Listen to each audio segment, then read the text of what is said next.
Mwari wa Abrahama, Mwari wa Isaka, Mwari wa Jakobo, Baba ndinokutenda Ishe Kristu panguva ino.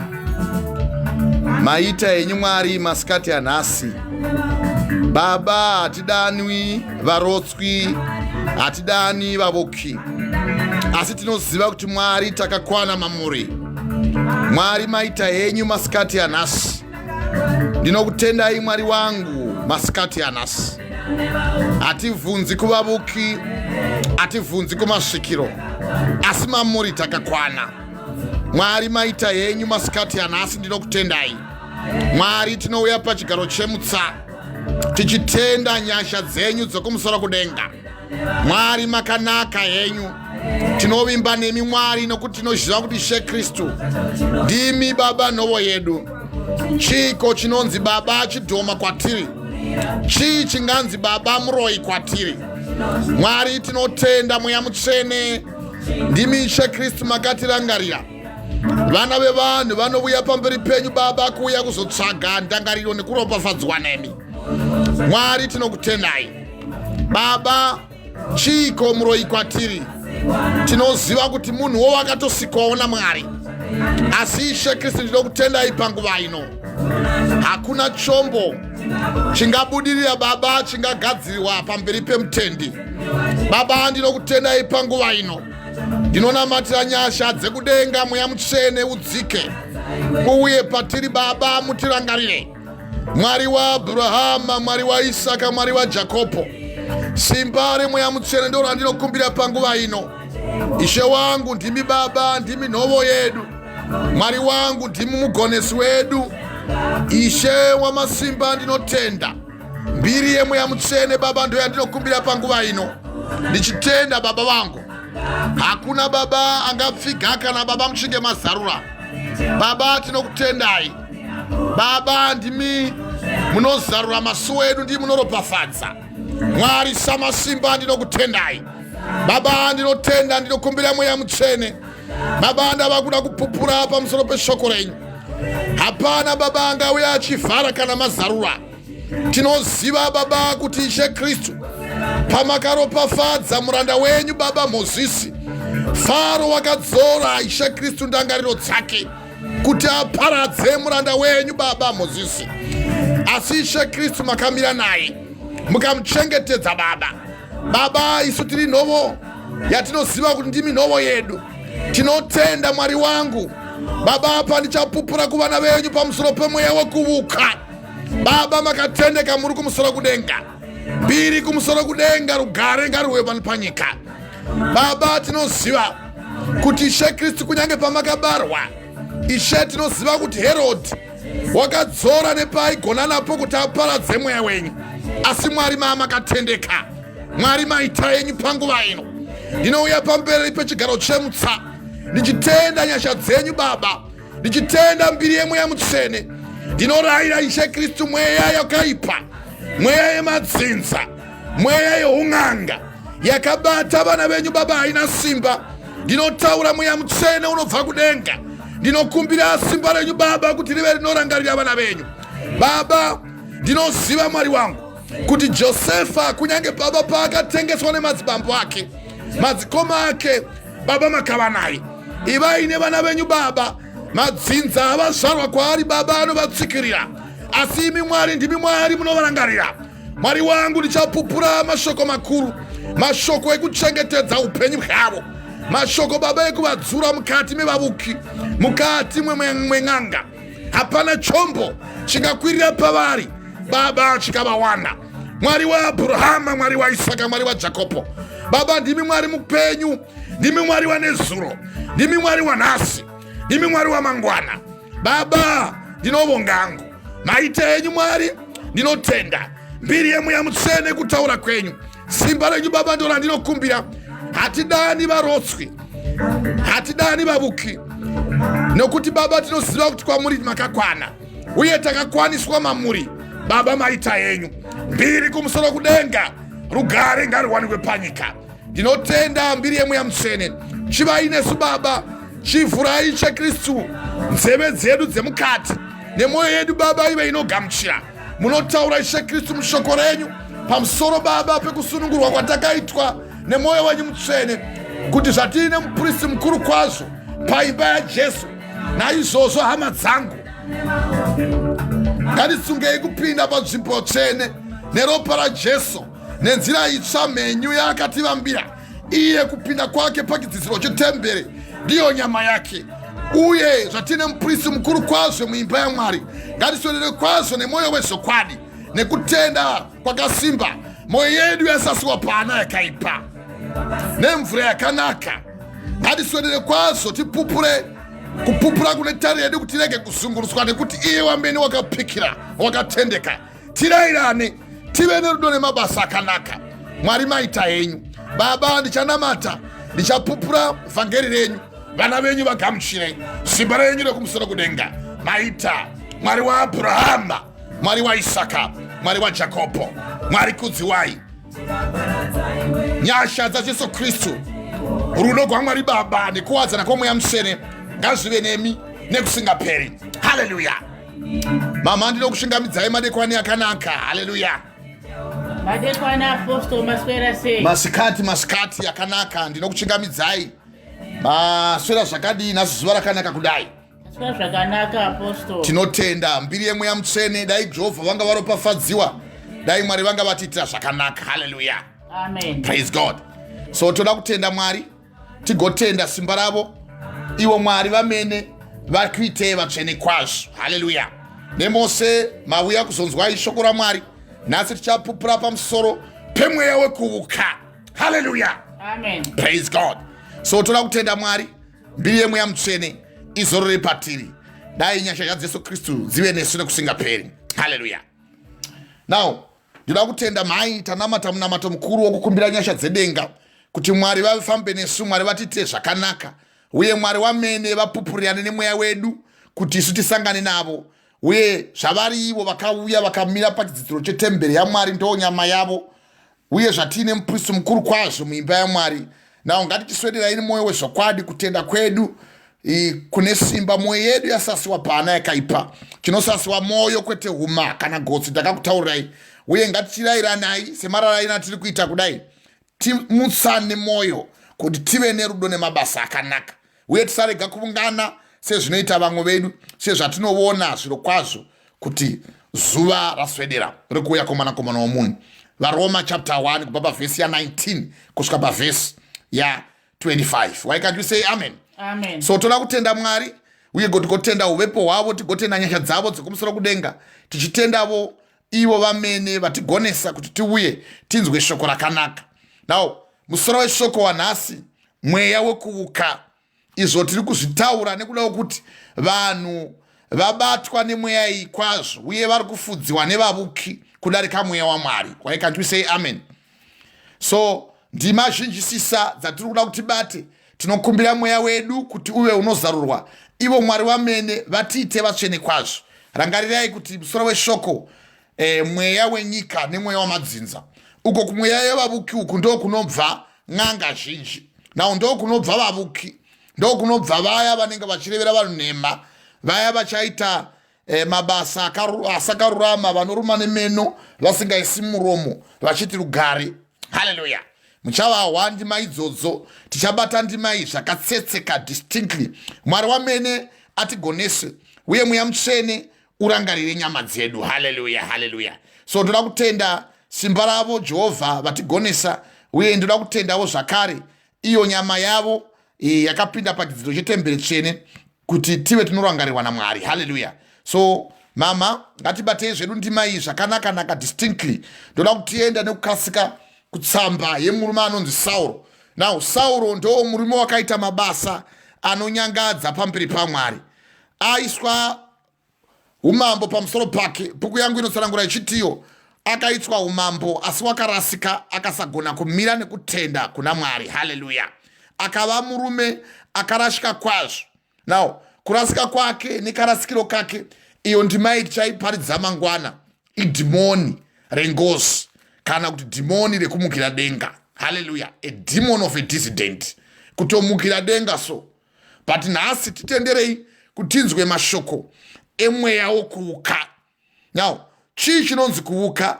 Kuuka kukumbira masimba kubva kumweya wesvina.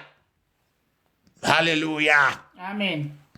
Kutsvaga masimba kubva kumweya wewakaipa. Kutsvaga zivo yekunge fanika unogona.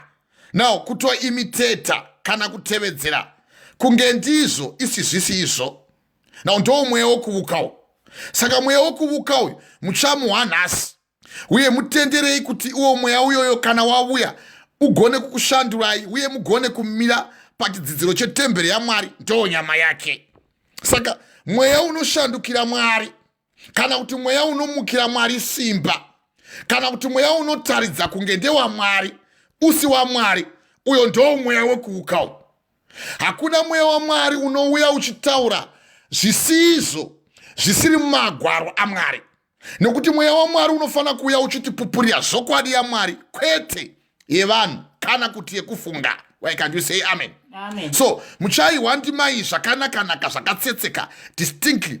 Regardless of how small you are, hazvinei nekuduku kwenyu, asi Mwari vachakugonerai. Hallelujah, hallelujah. Mweya wekuuka. Praise God. So, ndoda kuti Mwari vakuitei zvakanaka. Ndofunga kuti munun'una wangu, mufana wangu Vitalis Kuda, I welcome you, my young brother. I want you to tune in. Ndoda kuti urambe wakamira uwe mashoko emweya wekuuka, a spirit of divination.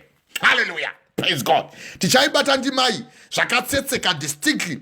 Saka ndoda kuti mama muibate, muiwisise zvakanaka ndimai. Ndai kuna 1 Samuel chapter 28 kubaba verse ya 3. Hallelujah. Tiibate zvakanakisisa muwe zvenyu nyaya iyi mashoko anozipa. Mungu wachete pamusoro pemurume wakanga aine mweya wekuuka. Now, kuuka ndakuudzai kuti kutsvaga masimba, kumasvikiro, kun'anga, kuteve, kumandlozi, kumidzimu, kana kuti munjuzu mukati memakungwa, mapako. Now, vamwe vozotoita fanike vanoita kunge ndiMwari ivo vasiri Mwari. Kuvuka ikoko. Vanotoya vachipupura kunge ndiMwari vari kutaura ivo vasi Mwari. Izvo muchazvibata, muchazviwisisa. Kana wanga uchitevera tsika dzevanhu vanozviita kunge ndivo ivo vasiri ivo, hama yangu, nhasi uchawisisa kuti kana uchitevera waunoteverera uyu, chii chauchaziva. Bhuku yangu yotsanangura kuna Ezekiel chapter 14 pavhesi ya 10 kuti vachava nemhosva nekuti zvakaipa zvemuprofita zvichainzana neanonovhunzira kwaari. Why can't you say amen? Amen. So, kana uchivhunzira kumunhu asingazivi nezvaMwari, otopretenda kunge ane mweya waMwari iye asina mweya waMwari, uko kuvuka uko. Hatiri kuwesa nguva yakawanda, hatiri kurasha nhambo yakawanda. Indai zvenyu mai kuna muprofita Samuel chapter 1 kubaba verse chapter 1 Samuel chapter 28 kubaba verse ya 3 mai. Wavapere mudikani wangu. Amen, apostle. Hallelujah. Famba zvako nendimayo zvakatsetseka distinctly. Hallelujah. Mweya wekuvuka. Chii chinonzi kuvuka? Kutora masimba uchimaisa mukati memavoko evanhu kunge mweya waMwari iwo usiri mweya waMwari. Hallelujah. Praise God. But toda utiverenge ndimai yemurume anonzi Sauro.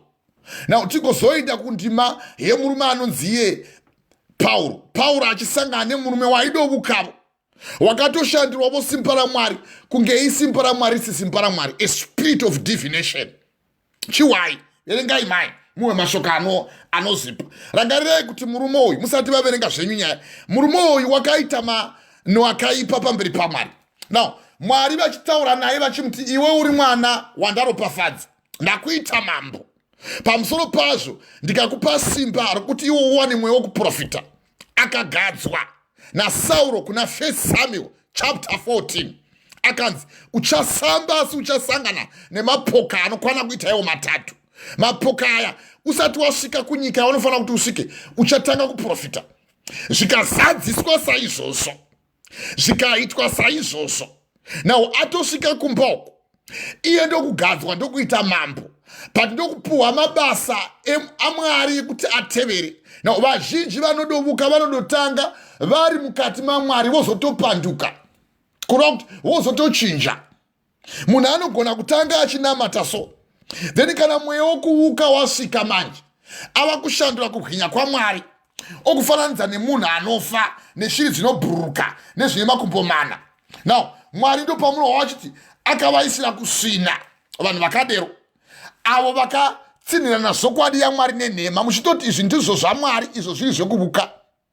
Vakatsinirana zvokwadi yaMwari nenhema, vakanamata chisikwa kudarika musiki, iye anofanira kukudziwa nekusingaperi. Amen. Varoma chapter 1 kubva pavhesi ya23 kusvika pavhesi ya25.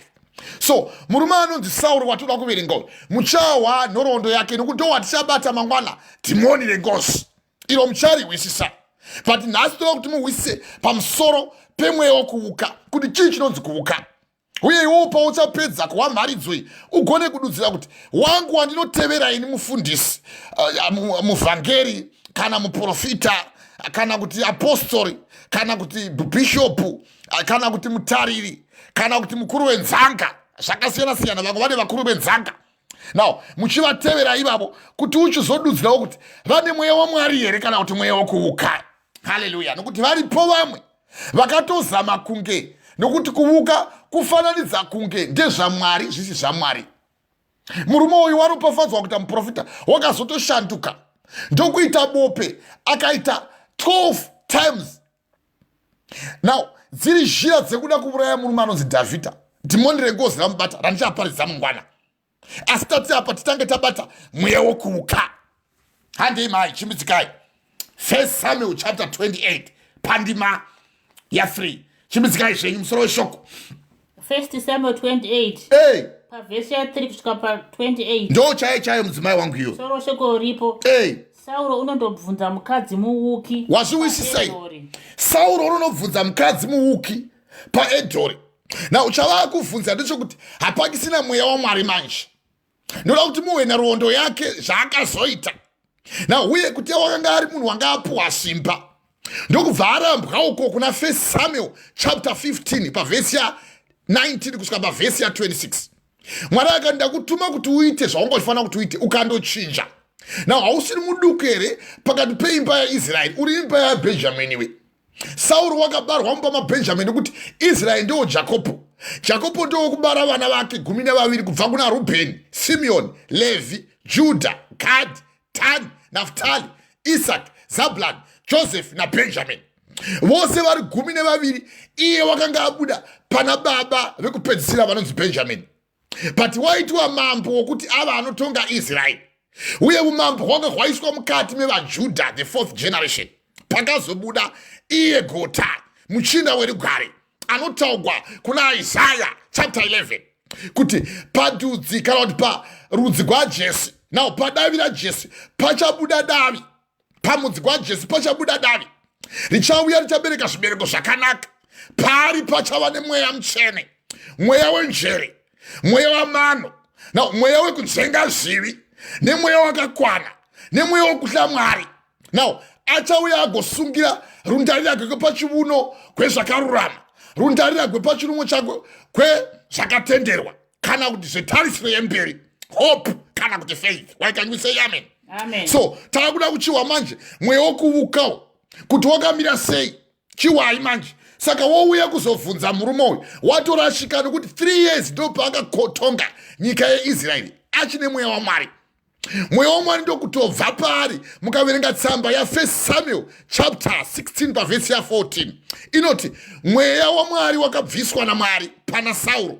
Mwari ndokumisa mweya wakaipa, waiti kana wamubata waivhunduka kwazvo.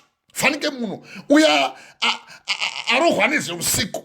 Na munhu uya anotodawo kubetsegwa kuno kuchirungu kana kuti kuno kwatiri kuna naBritain vane vagwere iko no zita rachirongo shanisiwa kose vane vagwere yavanoti schizophrenic kana kuti bipolar. Unongovhunduka so nechawavhunduka hauzivi kuti chawavhunduka chi. Saka wakanga abatwa nemweya wokuvhunduka. Saka wabatwa nenyimwe yokuvhunduka, mweya waMwari hamuchisina manje. Ndopa wakanga adana murume anonzi Dhavhidha. Dhavhidha ndopa aiuya achiridza mbira nemutenenanwa kana achiridza mweya uya waibuda. Asi muchazowana dhimoni rengozi raimubata akatombosumudza museve kuti arove auraya Dhavhidhi. Iye aitomuimbira nekumurizira mbira nemutarenganamwa. Why can you say amen? Amen. So chiverengai mai mama verenga musoro weshoko. Sauro anondobvunza muvuki, mukadzi muvuki paEdhori 1 Samuel chapter 28 pavhesi ya tangaipo pavhesi ya 1 chimbidzikai mai muverengesetiwe zvishoma zvakatsetseka distinctly.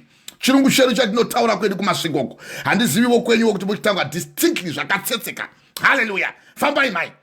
Zvino nemazuva iwawo vaFiristia vakaunganidza hondo dzavo dzokuzorwa navaIsraeri. Fambai ndo ndima ya 1 chimbidzikai mai handei. Amen. Pavhesi 1. Zvino nemazuva iwayo vaFiristia vakaunganidza hondo dzavo kuzorwa navaIsraeri. Akishi akati kuna Dhavhidhi, ziva kwazvo kuti unofanira kuenda neni nehondo iwe navanhu vako. Pavhesi 2, Dhavhidhi akati kuna Akishi, naizvozvo muchaziva muranda wenyu zvaanogona kuita. Akishi akati kuna Dhavhidhi, naizvozvo ndichakuita muchengeti womusoro wangu nokusingaperi. Haleluya. Uyo ndi Dhavhidhi. Chiwa inyaya yemurume anonzi Sauro manju. Samuel handei. Pavhesi 3. Samueri zvino wakati afa. VaIsraeri vakanga vamuchema, vakamuviga paRama, imbo muguta rake. Sauro akanga abvisa panyika masvikiro navavuki. Mazviwisisa here? Zvaakanga aita azodzwa wakanga abvisa masvikiro nevavuki. Kwedu tinobvira kuverenga vhesi for vhesi. Kurova kuti paakanga azodzwa kuti mweya mutsvene uwe paari, wanga asingadi vavuki. Wanga asingateveri n'anga. Wanga asingateveri vaya vanorira. Handei mai. Pavhesi 4. Zvino vaFiristia vakaungana vakavaka misasa yavo paShemeni. Sauro akaunganidza vaIsraeri vose, ivo vakavaka misasa yavo paGibhoya. Pavhesi 5. Zvino Sauro wakati achiona hondo dzavaFiristia, akatya, mwoyo wake ukadedera kwazvo. Now kana mweya Mwari vasisimo mauri manje unotanga kubweza so. Now kubweza ndo kutla. Now unotanga kungohuta so. Otoita fanike wabahwa nemhosva iwe usina mhosva yawaita. Why can you say amen? Amen. So izo ndo zvakaitika manje muchiwa kuti nguva yakafa muprofita Samuel uya wakamugadza nokuti Samuel waigara kunzvimbo yeRema. Now vaIsraeri vakanga vamuchema vakamuviga paRema imo muguta rake. Sauro akabvisa panyika masvikiro nevavuki. Now mukawa pavhesi ya 4 mamapawanga kuti zvino vaIsraeri vakaunganidza. Handei mai chimbidzikai. Pavhesi 4. Zvino vaFiristia vakaungana vakavaka misasa yavo paShemeni. Sauro akaunganidza vaIsraeri vose, ivo vakavaka misasa yavo paGibhoya. Handei. Pavhesi 5. Zvino Sauro wakati achiona hondo dzavaFiristia, akatya, mwoyo wake ukadedera kwazvo. Mazviona manje. Handei pavhesi ya 6. Pavhesi 6. Sauro akabvunza Jehovha, asi Jehovha haana kumupindura. Ndo panongonetsa chete ipapo. Vaya vanovuka vaya musafunga sokuti vanovuka nekuda kuti vanoda kuti vavuke. Vanotovuka nekuti vanoshayiwa simba ravanokwanisa kuwana kubva kusimba raMwari kana kuti mweya mutsvene waMwari. Nokuti Mwari havagoni kutaura nesvina. Izvo zvizivei. Uye kana vachitaura newe vanoda kutaura newe iwe wakachena mukati mako. Havagoni kuuya vachida kududzira zvakavanzika zvedenga iwe uchida kutevera mweya wakaipa. Nokuti Mwari havagoni kukubhabhatidza iwe kana kukuchenesa iwe uchiteverana nemvana, uye uchiteverana nemahure, uye uchitaurana nen'anga, uchiteverana nevavuki. Uchitoenda kundotsvaga mushonga wokuti ndinogona seiko kuti ndiwanewo makastoma angu panguva yandiendohura. Uye kuti ndiwane vakadzi vakawanda zvikurusisa ndingaita sei. Wotoenda sekumparo wokupedza nhamo ukaenda pane imwe area yekuti ukafamba so unotoona paine zvimbuya zvakatomungana zvakakuna mishonga yemipfura, yemupumbu, yemuvora yose. Now neimwe midzi yakarohwa ichirohwa pasi pemakomo, pasi pemabwe. Vochouya vachikuti uyu mushonga unogona kukusimbisa musana. Uyu ukamutora mukadzi kana ukasangana naye hauneti. Now vohwa vamwe vachiudzwa kunzi iwe mukadzi kana ukaenda mushonga wokuti udzikamise murume. Moindawo muchiwa kuti mushonga wandoda kukupa uyu mushonga wokuti kana ukafamba iwe zviya kana ukawonekwa nevakadzi vachangowira kwauri. Alright, uchinge uchipuhwa haingava hayo chihure vangovonzi uyu mushonga uyu ndewokudzikamisa hana. Kana uchisevenza pamabasa zvose zvaunoda kuti uite vanhu vose vanenge vachikutevera vachabwesa. Hapana anogona kukumukira, vose uchangoona vachihla. Zvawareva vanongoita. Now, ndokuvuka manjoko. Uko kuvuka uko. Nokuti uri kutora simba risiri raMwari asi renyika. Ndosaka ndakakuudzai chiti thimu kana kuti nhunga nyaya yevhiki ino mweya wenyika nemweya wamadzinza. Ndopaunoenda manjoko ndotaura nevaya vakafa. Ndopaunenge uchiti wewe vakafa vaya ndo vanotipa simba ukawawacha anotengesa ukamubvunza kuti mweya mutsvene wakambokuudza here izvi kuti uve unouya kutengesa iwo matandawo kana iyo midzi kana iyo misekesa now kana iyo mibhondo kana mitarara iye yamunoisa pamusoro pemakuva now muchitoti kwai mitarara wovese unokunoiswa pamusoro peguva iwo uchingowo muti wakangosikwa naMwari.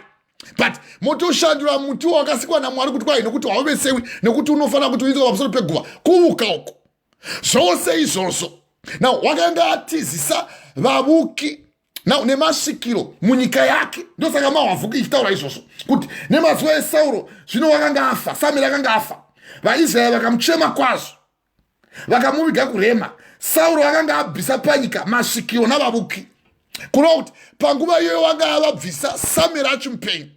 Pane vamwe vanhu vanogona kutorarama upenyu uhu hwokuti ina handivuki nekuda kuti anenge aine munhu anomufudza sezvandakaita kudai asi kana ndichinge ndangobvapo wandotanga kuvuka.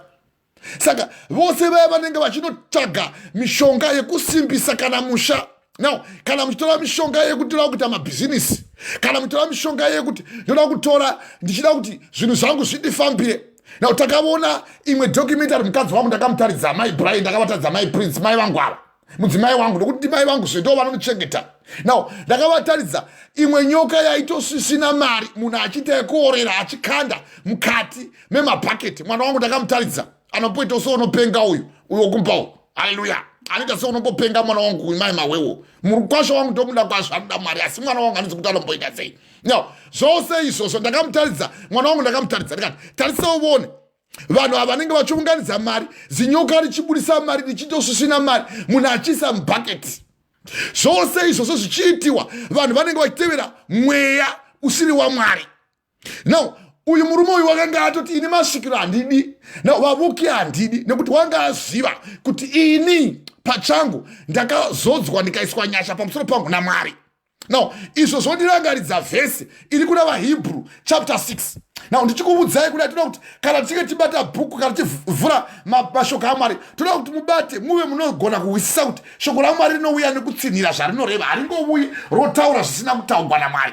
Mwari kana vachitaura shoko ravo vanoda kuti iwe ndirwisise. Mukaenda kuna vaHebrew chapter 6 pavhesi ya4 now vose vanoita zvese zvemushonga zviya kutotevera kunge ndezvaMwari zvisi zvaMwari votokuudza kuti zvinodzikamisa wotoudzwa kunzi Mwari hazvina basa now kunamata ndikumwe. Asi kana vari ivavo vaHebrew chapter 4 chapter 6 pavhesi ya4 nokuti kana vari ivavo vakambovhenekerwa vakaravira chipo chokudenga vakagoverwa mweya mutsvene vakaravira mashoko akanaka aMwari seandogara ndichirayira vana vangu. Now warayira mashoko akanaka aMwari namasimba enyika inouya kana vakatsauka hazvibviri kuvavandudzazve kuti vatendeuke nemhaka yei nokuti vanenge vachizvirovererazve mwanakomana womunhu pamuchinjikwa vachimumudza vachimuseka vachimuseverera. Saka vanenge vova nemweya usiri mweya waMwari uya mweya wawana uya wava mweya wakaipa mweya usiri wokunamata Mwari mweya watova mweya wokusunda zvakaipa kuti zvipinde mauri. Imuchiwa kuna 1 Corinthians chapter 3 pavhesi ya7 kuti miri yenyu temberi yaMwari. Now kana munhu akatadzira temberi yaMwari naMwari vachamutadzirawo iwo. Ndo paunoona vakadzi vachinda vachindokuzha mishonga yokuti kwai toda kuti tidzore kana kusika rudzi uku vachidzora mishonga iya ndo paunozwa kuti vaita dambudziko vava necervical cancer. Na uchivhunza kuti yakatanga nei ndo paunoona manje munhu wosatuka manje woramba mweya mutsvene manje vanenge vakazadzwa nemweya mutsvene ndopotera kuti hai bodo izvi zvawakaita izvi pane pawakatangira gwende gwako. Now wakakona zvachose kurumurisa rudzi gwako. Ndaiparidza pamusoro pekururamisa rudzi gwako. Hauna kugona kururamisa rudzi gwako negwakowo iwe negwakanga gwasara kumashuroko nokuti Dhavhidha wakazvita. Zvino haisiro nyaya yekururamisa rudzi iyi nyaya yemweya yekuvuka. Haleluya fambai mai chimidzikai ndima dzakati wandei chimidzikai mai. Amen apostle. Pavhesi 4 zvino vaFiristia vakaungana vakavaka misasa yavo paShumeni. Sauro akaunganidza vaIsraeri vose ivo vakavaka misasa yavo paGibhoya. Famba pavhesi 5 Zvino Sauro wakati achiona hondo dzavaFiristia akatya, mwoyo wake ukadedera kwazvo. Now zvaakatanga kutoita ndo wrong manje, nokuti maipamawa muchiverenga vanoti zvino vaFiristia vakaungana vakavaka misasa yavo paShineni. Sauro akaunganidzawo vaIsraeri ivowo vakavakawo misasa yavo paGibhironi. Izvi wakanga wangoita nemwoyo kwete nemweya mutsvene. But chiwai manje pavhesi ya6 hande pavhesi 6 Sauro akabvunza Jehovha, asi Jehovha haana kumupindura, kunyange pakurota kana neurimi kana navaprofita. Kana neurimi kureva kuti kana nekutaura naye vachiuya vachidudzira iye dziri ndimi dzaaitaura, havana kuuya vachitaura naye.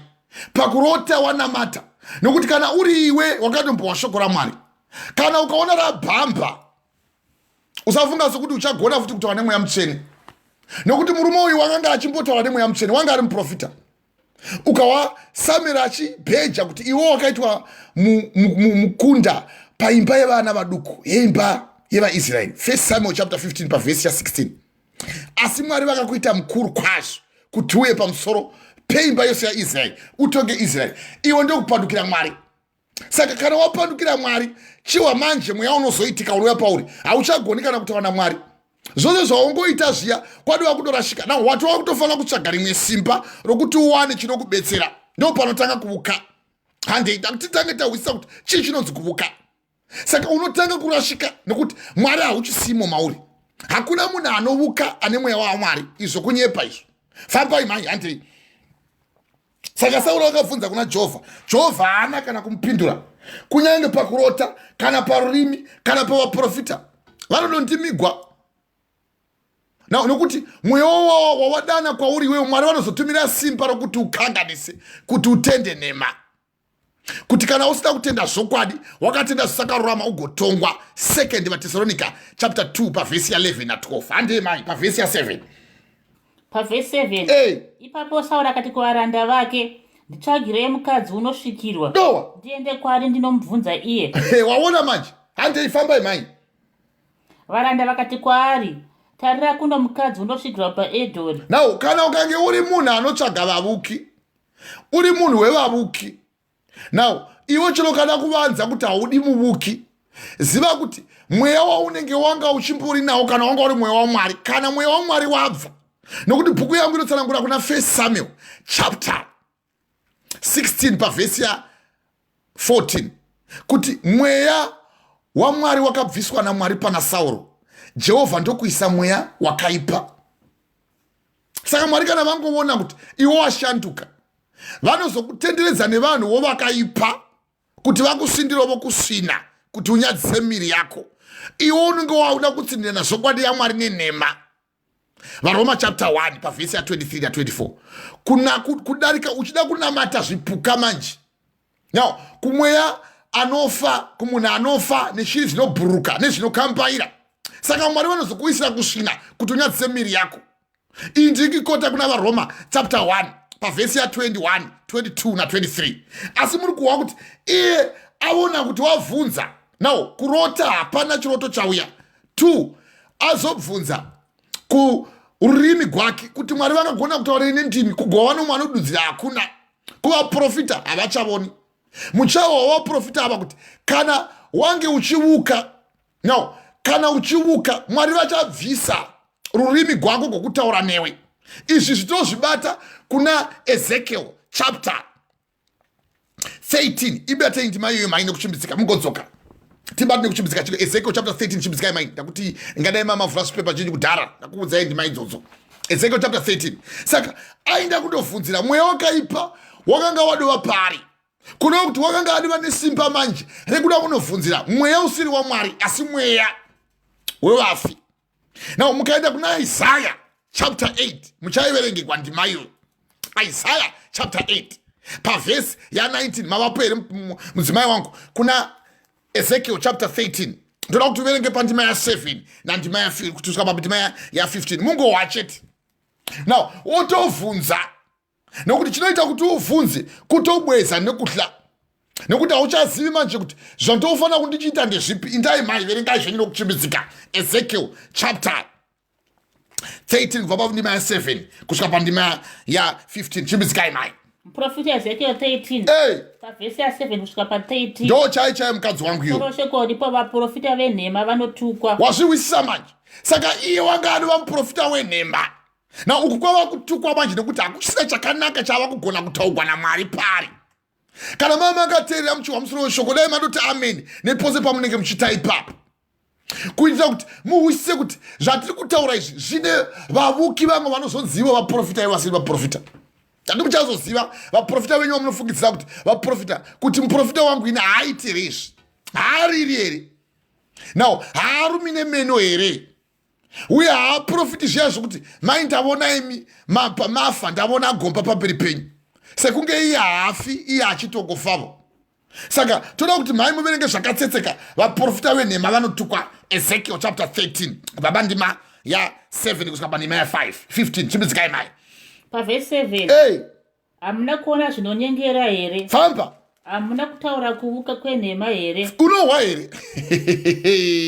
Hamuna kuona zvinonyengera here? Hamuna kutaura kuvuka kwenhema here? Fambai mai chimbidzikai vengai vhesi yo zvakanaka districtly. Pavhesi 7. Hey, hamuna kuona zvinonyengera here? Hamuna kutaura kuvuka kwenhema here? nowa. Zvamakati Jehovha unoti. Hey, Kunyange zvakadaro handina kutaura. wazviwisisa manje. Soko unenge otofunga sokuti Mwari vataura. Now apo otovhunzira vasvikiro. Ototi hamuna kuona here zvandingada kuonavo. Uye imi vanhu vari pedyo nemi ndibetserei kuti mutiudzewo munhu anofanira kutotiudza zvatofana kuti tiudziwe. Nokuti zvinoita kuti vamwe vanhu vazhinji mupinde mumweya wokuvuka kana kuti musinde rekuvuka inyaya yekuti munofarira kutovhunza zvemberi kwenyu. Saka chiwa manje. Pavhesi 8. Hey, naizvozvo zvanzi naShe Jehovha, zvamakataura zvinonyengera nokuona nhema, naizvozvo tarirai ndine mhaka nemi. nowa. Zvinotaura She Jehovha.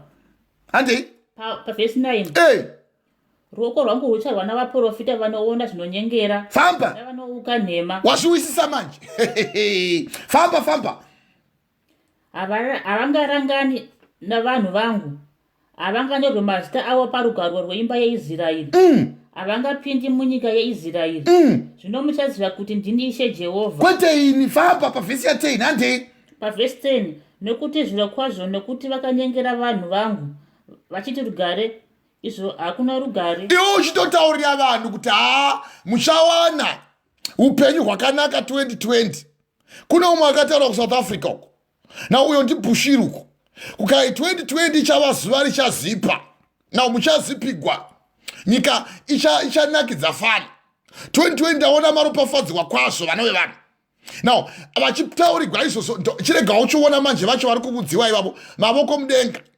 Now, vamwe nokuchema, vamwe nokutoita maBP kutotsamwira varume kuti pei mari dzekuti tiende tindotohwa mashoko emuranda waMwari izvo muvuki. Now, ndo yamuri kuwairi kutaurwa naMwari panapa. Ndo imwe chete yairi kuitwa manje nemurume anonzi iye Sauro. Sauro woinda kutovhunza nokuti wakavhunza kuna Mwari, Mwari akasataura. Akavhunza norurimi gwake, Mwari akasataura. Kuhope haana kutaura. Atonamata achifunga kuti munamato uchahwikwa, hauna kuhwikwa. Ndokunovhunza vaprofita hapana akamuudza. Now, wochiwa manje Mwari vava kutaura kuna Ezekiel chapter 13 kubva pavhesi ya 7 kuti hamuna kuona zvinonyengera here? Hamuna kutaura kwenhema here? Zvamakati kuna Jehovha anoti kunyange zvakadaro handina kutaura izvozvo. Now, mune mweya wokuvuka. Dzokorai vhesi iyo mai. Vhesi ya 7. Pavhesi 7. Hey, hamuna kuona zvinonyengera here? hey.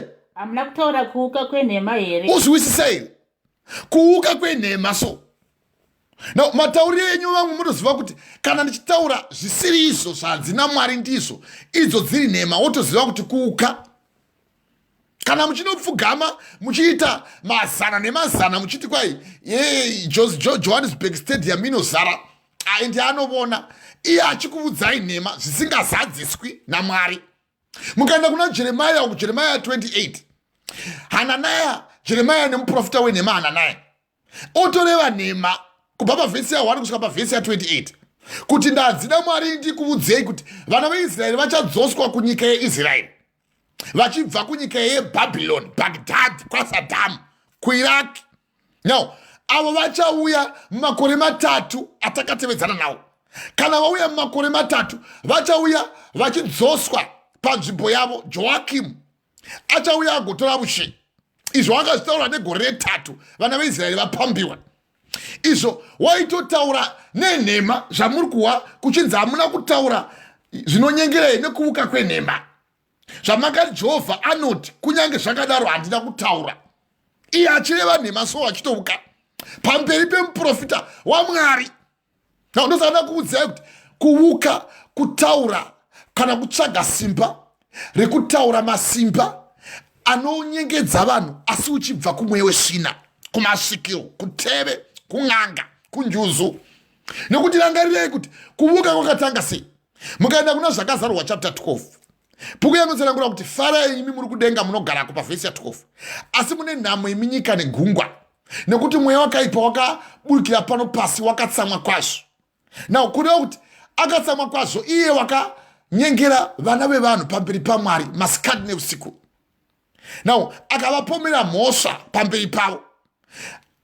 Saka imimi ivai makachenjera nemhaka nekuti wakakandikwa pano pasi akatsamwa kwazvo, nekuti anoziva kuti nguva yake ipfupi, asingazivi ndiwe. Saka gungwa parakanosikwa naMwari ranga rakaropafadziwa. Zvose nezvava zviri mumvura, zvose nemakarwe, zvose zvamunoona zvose, nekuti tatapuwa simba kuna Genesis chapter 1 verse 26. Can you say amen? Amen. So zvose izvo zvezvo zvazisingafanira kupadukira Mwari. Saka pakazodzikiswa Satani atozobuda pamunohwa kuna zvakazarurwa chapter 13 kuti ndakaona chimirikidzo chomufananidzo wechikara chaibuda pakati pegungwa, changa chiine musoro weshumba, now nemuviri wengwe nemakumbo ebere, chikabuda chikatanga kutaura mashoko anomhudza Mwari. Ndo mweya wacho uyo.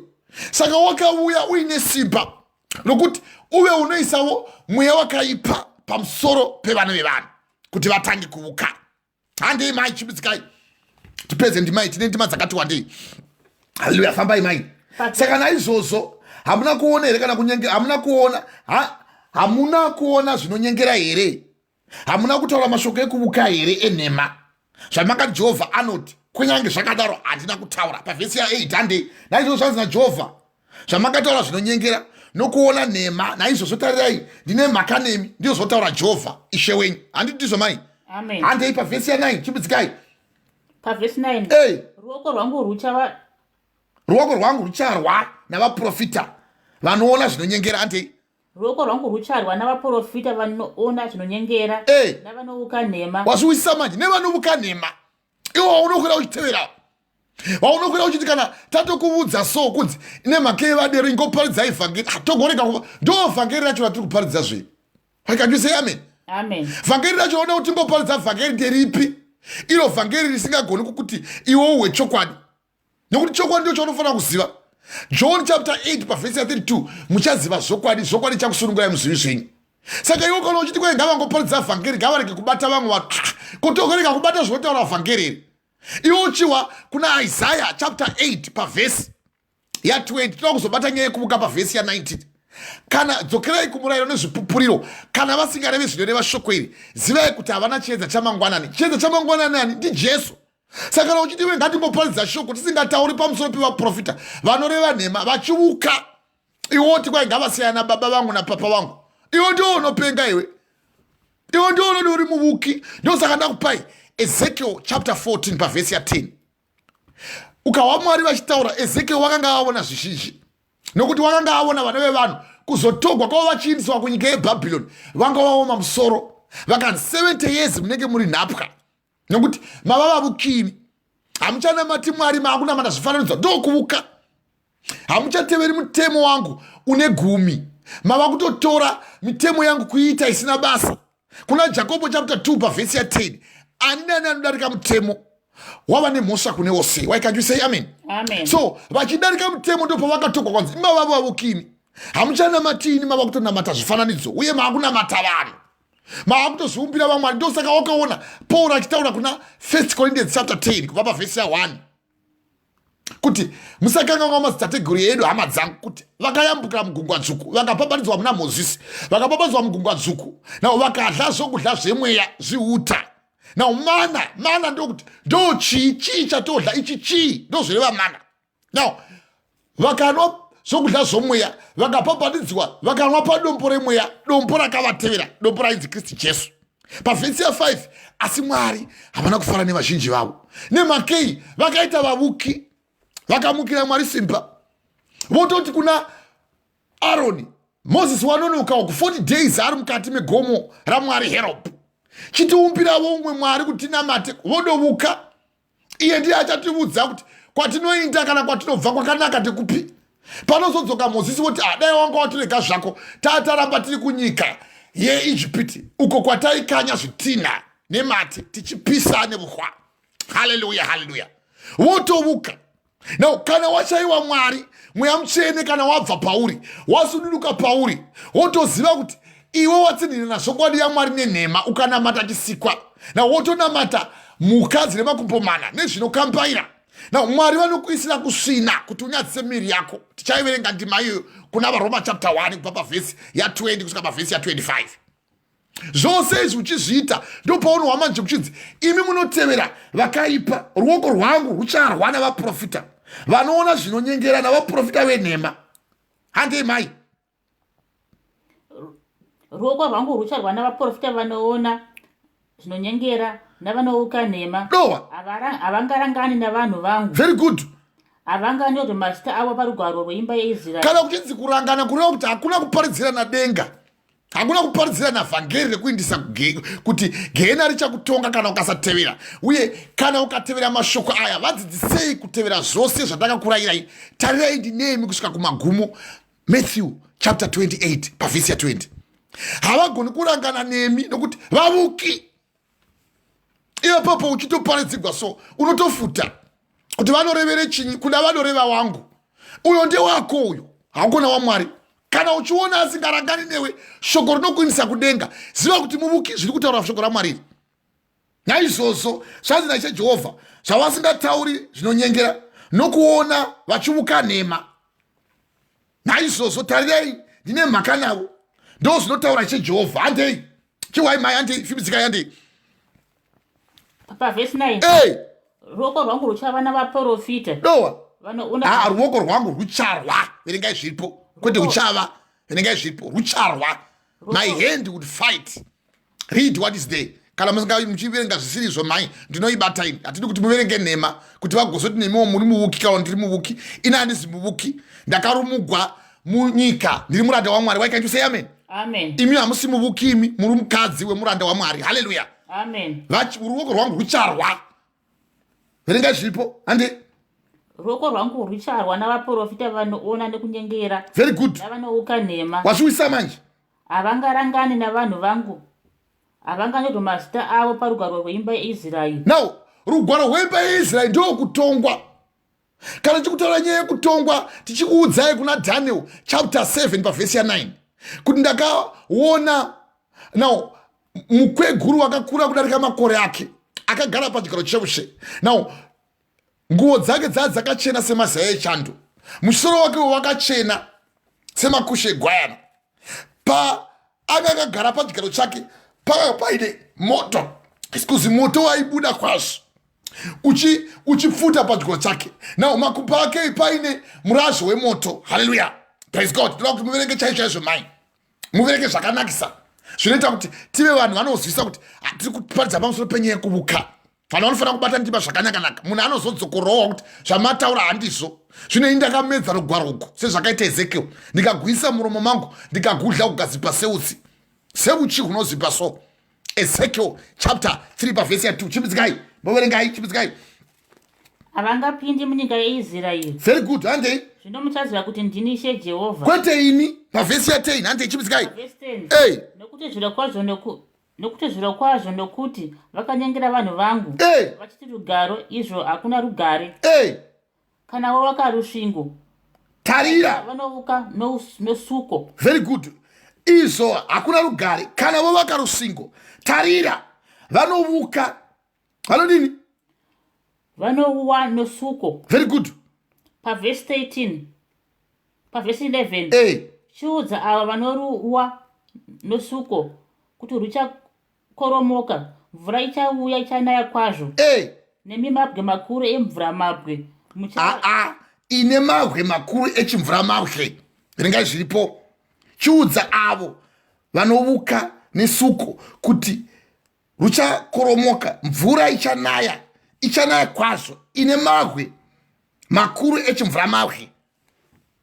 Handei chimzikai muchawadutire mhepo richarutsemutsa. Verengai zvakanaka mani, musaverenga semunodhauta imi. Verengai zviripo, verengai zviripo. Vhesi 11 chimzikai. This is an important message yatoda kuti vanhu vamwari vanzwe. Pavhesi 11 chiudza ava vanoruwa neusuko kuti ruchakoromoka, mvura ichauya ichanaya kwazvo nemi, mabwe makuru emvura ichanaya kwazvo ine, kwete nemi, ine mabwe makuru echimvura mabwe, muchava nedutu remhopo richatsemutsa. Pavhesi 12 chimzikai. Pavhesi 12 zvinotarire kana rusvingo rwakoromoka, havangati kwamuri here, ko suo ramaka zvino verenga zvipo. Zvinotarire kana rusvingo rwakoromoka, havangati kwamuri here, ko suko ramakavhuwa naro riripiko. Naizvozvo zvanzi naJehovha, ndicharutsemutsa zviro kwazvo nedutu remhepo nehasha dzangu, mvura ichanaya kwazvo nekutsamwa kwangu, namabwe makuru echimvura mabwe nehasha dzangu. Handi nehasha dzangu, handi kupedzisira chose. Pavhesi 13 handi vhesi 14 chimzikai. Pavhesi 13 14 saizvozvo. Pavhesi 14 saizvozvo ndichakoromora rusvingo rwamakuva nesuko nokuisira pasi kusvikira nheyo dzarwo dzafukurwa.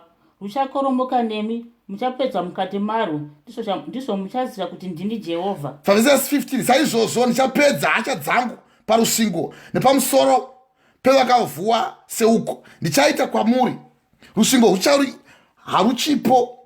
Handi navakahukuwa vachavapo. Ivo vaprofita veIsraeri vachionera zviratidzo zvourege izvo hakuna achagona kuramba achiona, ndo zvinotaura Jehovha. Haleluya. So nyaya yatoda kuti mutidzokera kuna First Samuel, ndoda kuti muverenge zvakanaka mai distinctly. Mombomira zvokukomenda makomenzi enyaya. Haleluya. Chimzikai. First Samuel chapter 28 manga maverenga kusvika pavhesi 7. Ipapo Sauro akadini, akati kuvaranda vake, ndichagirei mukadzi anosvikira ndiende kwaari ndinomubvunza. Handei pavhesi 7 ipapo Sauro akati kuvaranda vake, ndichagirei mukadzi unosvikirwa ndiende kwaari ndinomubvunza iye. Very good. Varanda vake vakati chinyi? Varanda vake vakati kwaari, tarirai kuno mukadzi unosvikirwa paEdhori. Handei pa8 Sauro akazvishandura, akafuka dzimwe nguo, akaenda iye navamwe varume vaviri. Vakasvika kumukadzi usiku. Very good. Akati, ndivukirewo nomweya unosvikira. Dowa undikwidzire wandichakubvunza. Very good. Kuna kuti undibetsere chindivuka. Vamwe venyu munotoenda muchitotobvunza so. Zvikuru sisa kuvanhu vaya vamotokari ndove vemweya. Now mosvika paya movhimiwa semunovhimiwa mweya weshiri. Now zvose izvi mukaverenga kuna Ezekiel chapter 13 ndakutongokota nokuti ndaona kuti mukurama muchiti dandandandanda asina pai makabata pana Samuel ipapo.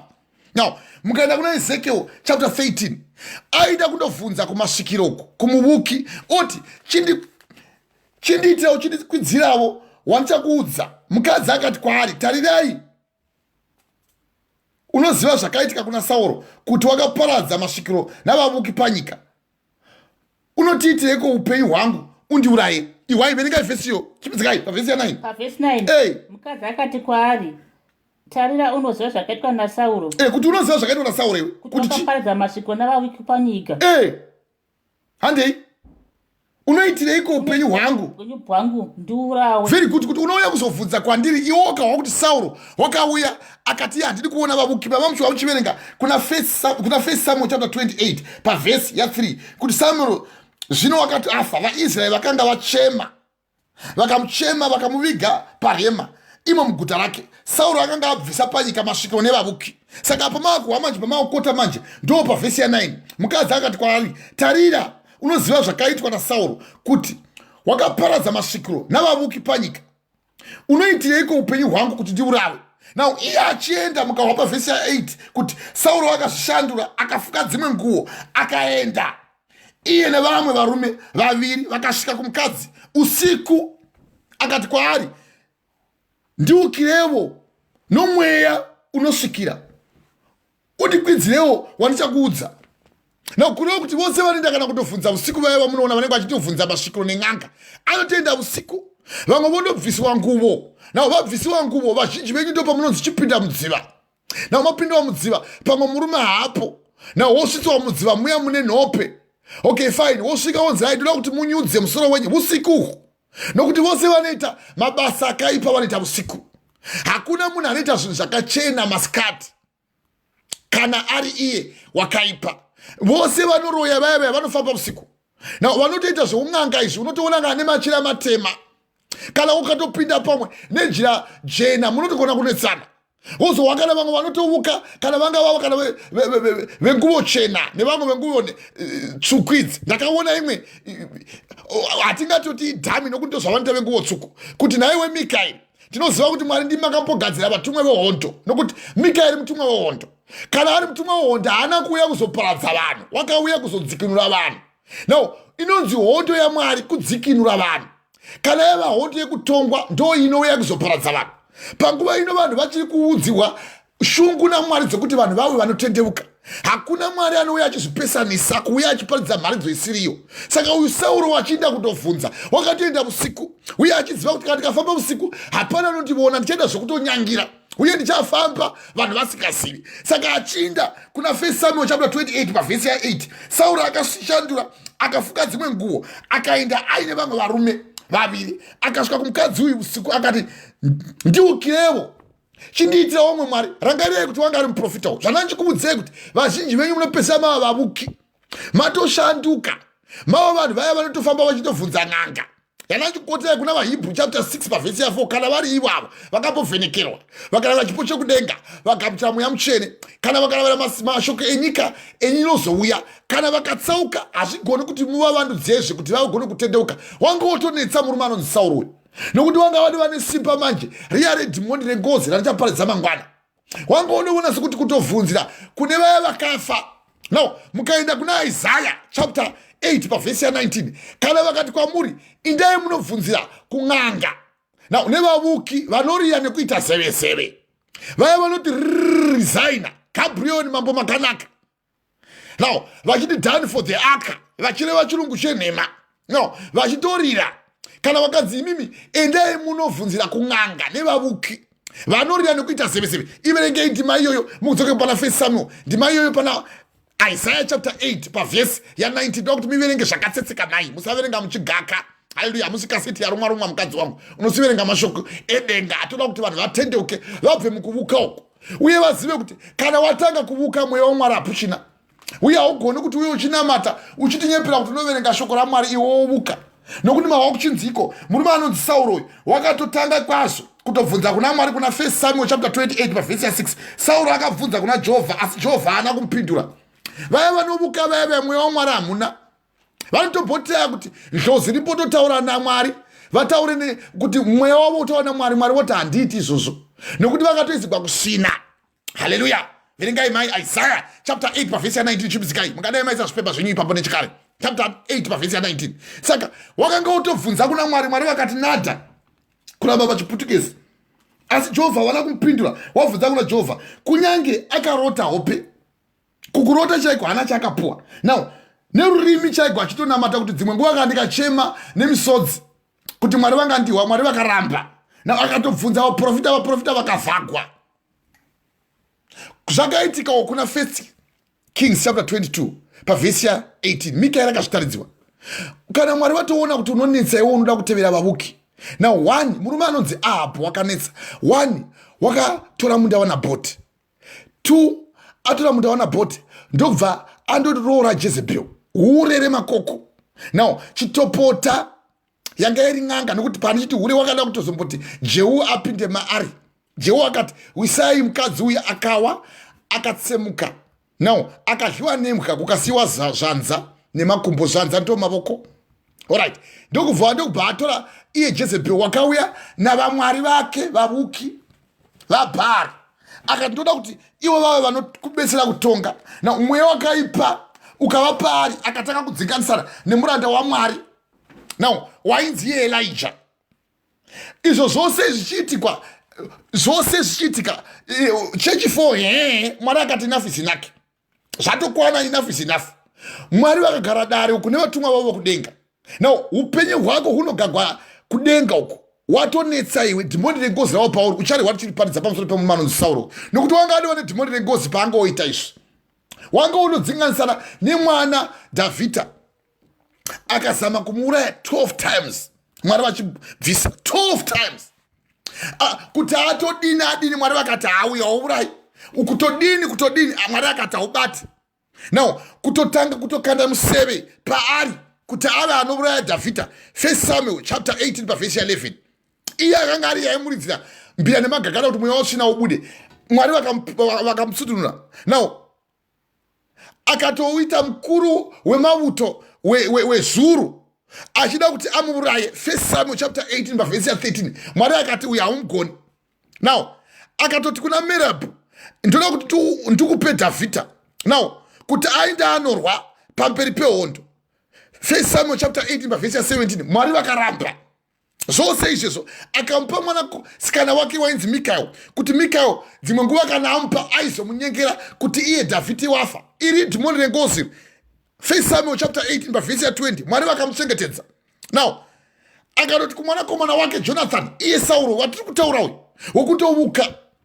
Now akati kune mwanakomana wake Jonathan, ndoda kuti iwowo uteye Dhavhidha umuurayi. 1 Samuel chapter 19 pavhesi 1. Mwari vakati kwete. Now akatombotora futi rumwe rundarira esling zvaakaita zviya Dhavhidha achirova murume anonzi Goliath. Akatora esling kuti arove Dhavhidha. 1 Samuel chapter 19 pavhesi 10. Mwari vakaramba. Now akabva akatotuma nhume kwaari kuti aurawe. 1 Samuel chapter 19 pavhesi 11. Mwari vakaramba. Now akabvapo akaita mano chaizvo naNaosi kuti atore Dhavhidhi aende kundomuuraya. 1 Samuel chapter 19 pavhesi 18. Mwari vakaramba.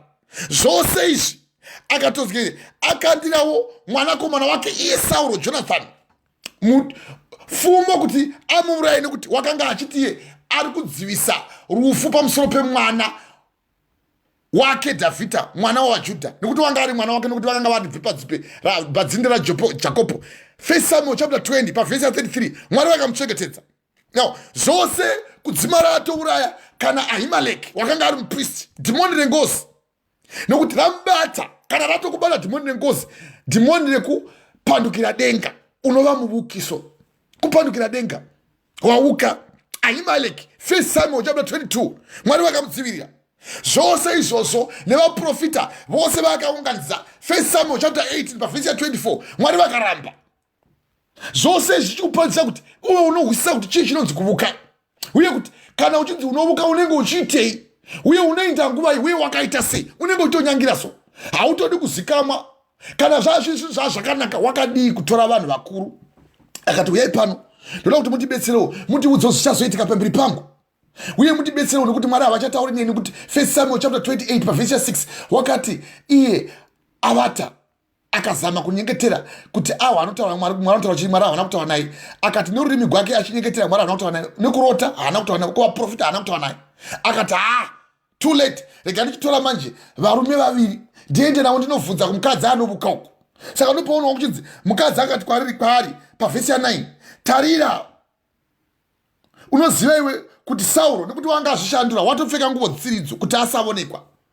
Unoziva kana wabakwa nemweya wekuuka uyu unoita zvinhu zvakawanda. So ndosaka uchizoona rudzi kuchigogona kuzoparadzwa nemunhu wani, nokuti paanenge achinoromba uko anoenda achinyararire uye kabererere. Uye kana aenda kundoromba uko paanozodzoka mumusha, ina handiparidzi nyaya yekuromba, nokuti uyo mweya wakaipa uyu isi tinongomudzinga nezita raJesu. Isi tiri kuudzai kuti chii chinonzi kuvuka, kwete kuti tiri kutaurirai kuti indai movuka kana kuti indai munozama vokuvuka. Haisiriyo nyaya. Haleluya, haleluya. So mukadzi akati kwaari, tarirai munozivai kuti Sauro akati kwatiri, kana pakawanikwa masvikiro kana vavuki panyika ino anotiuraya. Zvino munoiteiko zvakadai kuti upenyu hwangu hwo hunoparadzwa? Pavhesi 10 chimisikai mai pavhesi 10. 1 Samuel chapter 20 pavhesi 10 chimisikai. Musakutsira matsunga here. Chimisikai. 1 Samuel 28. Pavhesi 10 chipisikai mungadai muripo kare musazipirwa nevhangeri muri muberenge weshoko. Sauro akapinda kuna vheneka chipisikai pavhesi 10. Pavhesi 10. Sauro akapika akati kwaari, Jehovha akati, naJehovha mupenyu. Sauro akapika kwaari naJehovha akati. Sauro akapika kwaari naJehovha. Ndozvakanyorwa nditi? Amen. Vhenenge zviripo mani. Sauro akapika kwaari naJehovha akati, naJehovha mupenyu iwe haungavi nemhosva pachinhu ichi. Famba. Zvino mukadzi akati, ndinokwidzira aniko? Akati, ndikwidzire Samueri. Wazviona manje? Ndo nyaya inongonetsa chete iyoyo. Kana watomboona wangu wa muvuki, munhu waunotanga kuda kubvunza kuti akubetsere asisiri Mwari manje vava vakafa. Mama wakuna 1 Samuel chapter 28 pavhesi ya 3 kuti Samuel zvino wakanga afa. VaIsraeri vakaungana vakamuchema kwazvo vakamuviga parema. Iye pane kuti abvunze kuna Mwari otobvunza kune vakafa. Une makeye vachidero nekuda kuti ivo pachavo simba ravanenge vainaro ndo yachikotera kuna Isaiah chapter 8 pavhesi ya 19. Kana vakati kwamuri indai munobvunzira kun'anga nevavuki vanorira nekuita zevezeve. Ko vanhu vangu vanganobvunzira kune vakafa here pamusoro pevapenyu? Ndosaka mai waanga akubvunzira kuna Samuel wanga afa. Nokuti anovuka haabvunziri kuna Mwari waika. You say amen? Amen. Praise God. So Sauro akapika kwaari akati naJehovha. Akati naJehovha mupenyu iwe haungavi nemhosva pachinhu ichi. Zvino mukadzi akati, ndokwidzira ani? Wandogona kukwidzira ndiani kuti auye ataure newe? Akwidzwe kubva muhwiro kuti auye panyika. Hallelujah. Ndokuno kukwidzira. Kuna kuti uri kuda kumutsa mweya wakafa. Ndokuno kukwidzira weka. You say amen? Amen. Ndiani kwandogona kukwidzira nokuti wakati iye pavhesi ya 8 Sauro akazvishandura akafuka dzimwe nguo dzake akaenda aine varume vaviri. Akasvika kumukadzi usiku akati, ndiukirewo nomweya wokusvikira, undikwidzirewo wandichakuudza kuda kuti undimutse kubva muvakafa. Vose vanovuka vaya havashandisi mweya waMwari. Wake up church. Vanovuka vaya vanoshandisa mweya wavakafa.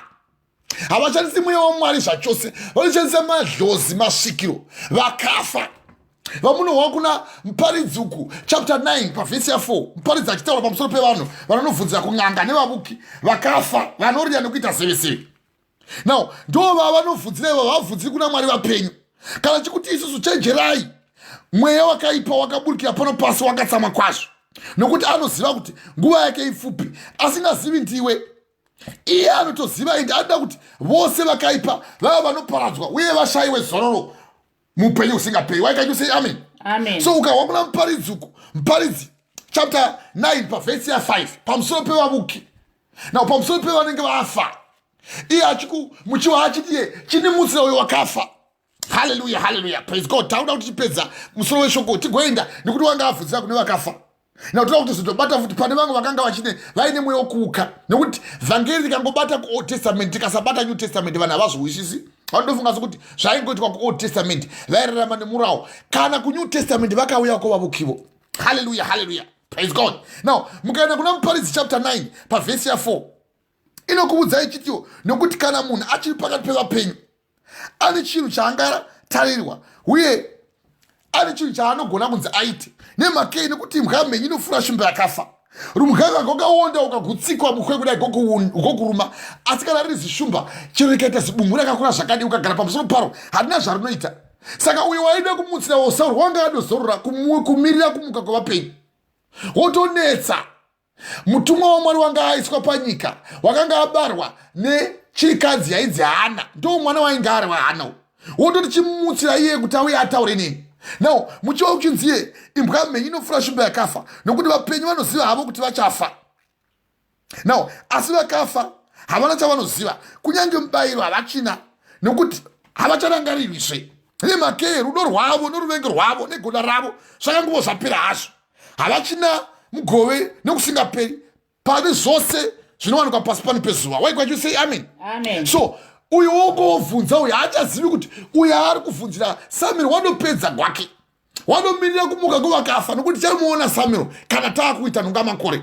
Nokuti wakafa nekutenda, wakafa ari muna Mwari. Uyu kuti tizoziva kuti nyika dzakamuwana nokuti wakafa nekusatenda Sauro. Wese anofa nekusatenda uyo igena. Izvo ndoga ndakataura kuti saka Sauro achadini? ndokandakataura kuti kana asina kufasta kutendeuka iro igena, nokuti Mwari vanga vatomboparadza nguva yaNoa vakataura mashoko avo, nokuti nyika yakanga yaora, vanhu vakanga vashandura mufambiro wavanhu, ndangariro dzavo nemwoyo yavo zvakanga zvakaipa bedzi nguva dzose. Genesis chapter 6 kubva pavhesi ya5.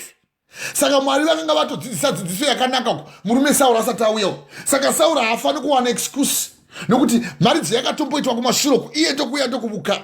Saka muchiwapa ndichikuudzai kuti iye wobvunza kuti chindikwidziravo uyo wandichakupa anonzi Samuel.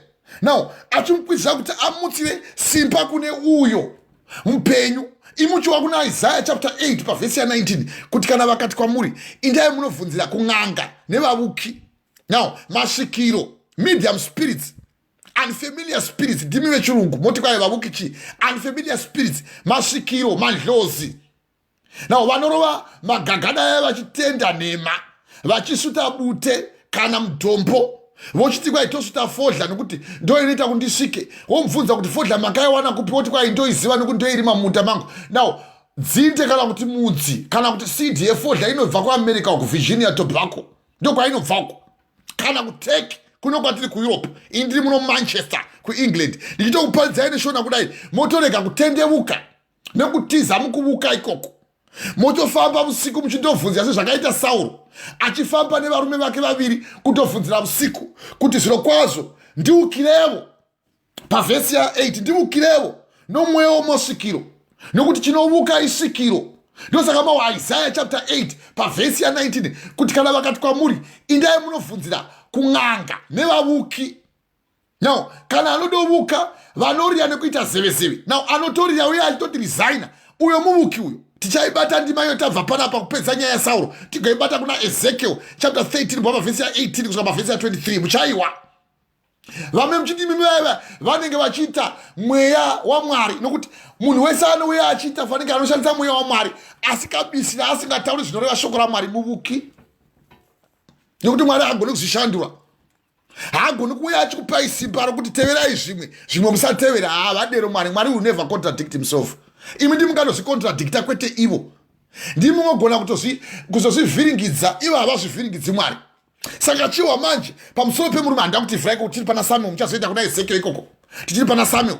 Tiri kutaura nokuti anchikota kuna muparidzi chapter 9 pavhesi ya4 kubva pavhesi ya4 kubva pavhesi ya6 kuti vakafa vanozivawo kuti vachafa, asi vakafa vapenyu vanozivawo kuti vachafa, asi vakafa havachazivi, havana chavanoziva pasi pano pezuva. Nemhaka iyi, nekuti zvose zvinoitwa pano pezuva havacharangarigwisvi. Imbwa mhenyu inofura svimba yakafa, nekuti vapenyu vanozivawo kuti vanofa, asi vakafa havana chavanoziva. Kunyange mubayiro havachina, nekuti havacharangirigwisvi. Rudo gwavo, ruvengwe gwavo negodo ravo zvakangova zvapera hazvo. Havachina kana mugove nekusingaperi pane zvose zvinoitwa pasi pano pezuva. Saka iye wotondobvunzira munhu watomirira kumuka, kureva kuti mweya uyoyo unenge uri mauri ndoupenzi. Ndosaka uchiwa Mwari vaitaura kuna mapisarema 53 namapisarema 14 dzakafanana, kuti Mwari vakataura kumusoro kwezuva kuti vaone kuti kana paine umwe anoita zvakanaka. Now kuti vaone kuti kana paine umwe anoita zvakanaka. Uchiwa Mwari vachiti benzi rakati mwoyo Mwari hakuna, mapisarema 53 yangofanana mapisarema 14. Benzi rakati mwoyo Mwari hakuna, vakaora vakaita zvakaipa zvinonyangadza, iyo zvokuvuka izvi. Hakuna anoita zvakanaka. Muchindobvunzira so kumunhu kuti handei tinombonobvunzira, ndoda kuti mutitsanangure mutipotsanangure. Now ukaenda kuna 1 Corinthians chapter 2 kubva pavhesi ya11, iyo ndoda kuti ndiikote nekuda kuti Pauro akaitaura akaiparidza akaipa kuvana vevanhu kuti vana vevanhu vaitevere. 1 Corinthians chapter 2 kubva pavhesi ya11. Now ndoda kuti ndikokota hangu yandiri kukota iyi iri kutsamba ya muparidzi mapisarema ibhego pardon, mapisarema 53 yanangiti benzi rakati mwoyo Mwari hakuna, hapana anoita zvakanaka kunyange kana noumwe pakati pevanhu. Vose vanoita zvinonyangadza zvakaipa zvekuvuka. Now Mwari akatarisa kudenga kuti aone pasi kuvana vevanhu, kuti aone kana akachenjera aripo anotsvaka Mwari. Ukawa Mwari vachiti pavhesi ya3 mumwe nomumwe wavo wakaodza mufambiro wavo, vose hapana kana nomwe, vose vakaora. vakadzokera kumashure vakasvibiswa pamwe chete. Hakuna kana nomwe anoita zvakanaka, kunyange nomwe.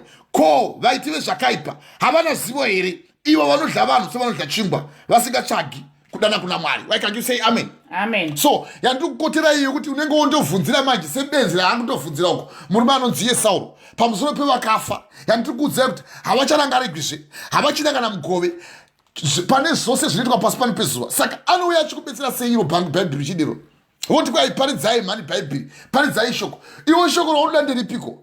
Iti chikuudza kuti muvuki ndo mabasa ake, uye kana iye waiti ndimutsire iye kwidza uyo wandichakupa anonzi Samuel, wotoda kuti Samuel auye amushandise. Nokuti vaya vanovuka vanoziva kuti mweya womunhu wakafa wakachipa chaizvo kusumudza, asi mweya waMwari unonetsa chaizvo kuti umudane kana wamusvivi. Izvo mazvinzwa kuna 1 Samuel chapter 28 pavhesi ya6 kuti Sauro akabvunza kuna Jehovha, asi Jehovha haana kumupindura kunyange pakurota, kutoenda achidorota chaizvo. Nawo haana kana kutaura naye. Nawo kunyange kana norurimi haana kutaura naye achitonamata kana kutobvunza kuvaprofita wakaramba. Ndopaakazofunga mano ekutobvunzira manje kumuvuki ondovuka. Hallelujah, hallelujah, praise God. Amen. Ipo pakuvuka woti kwai chiita kuti iwewe wandinokuudza umukwidzire kwandiri. Nawo chindikwidzira murume anonzi Samuel. Iye waziva kuti Samuel wafako. Nguva yaifana kuti amubvunze nepaipanduka Samuel ari mupenyu haana kumubvunza. Vamwe venyu munomanya so kundobvunza kun'anga, kuteve, kuvaprofita venhema, muchindobvunza mibvunzo yakawanda kuti ndokumbira kuti mutiudzewo. Ava vanogona kupa dare rose romusha, ndozvame muchita. Haiva vanovona kwazvo. Ezvizvo unenge wakatocheneswa kana nekutotorwa kana nemazai, uchidzoka nemazai. Iwo mazai acho achidzoka muputse mundiro, siyai zvinhu tichazomaputsa. Iwo matorawo madya breakfast. Iwo kupa kwako unenge uchidla nerude kana negusha derere risina kana dota. Nekuti unogona kugara mutaundi ugotoshaya kana nokutenga huni kwazvo. Regai muti ndiudzireiwo, ndimunetsananguro dzangu. Vanetsananguro dzangu kutokwira nebhasi chaizvo, kutotoda kutopofambira vaya vari kunomboshava, vaya vandakadzwa vari kugomo rembudzi kwamurehoko.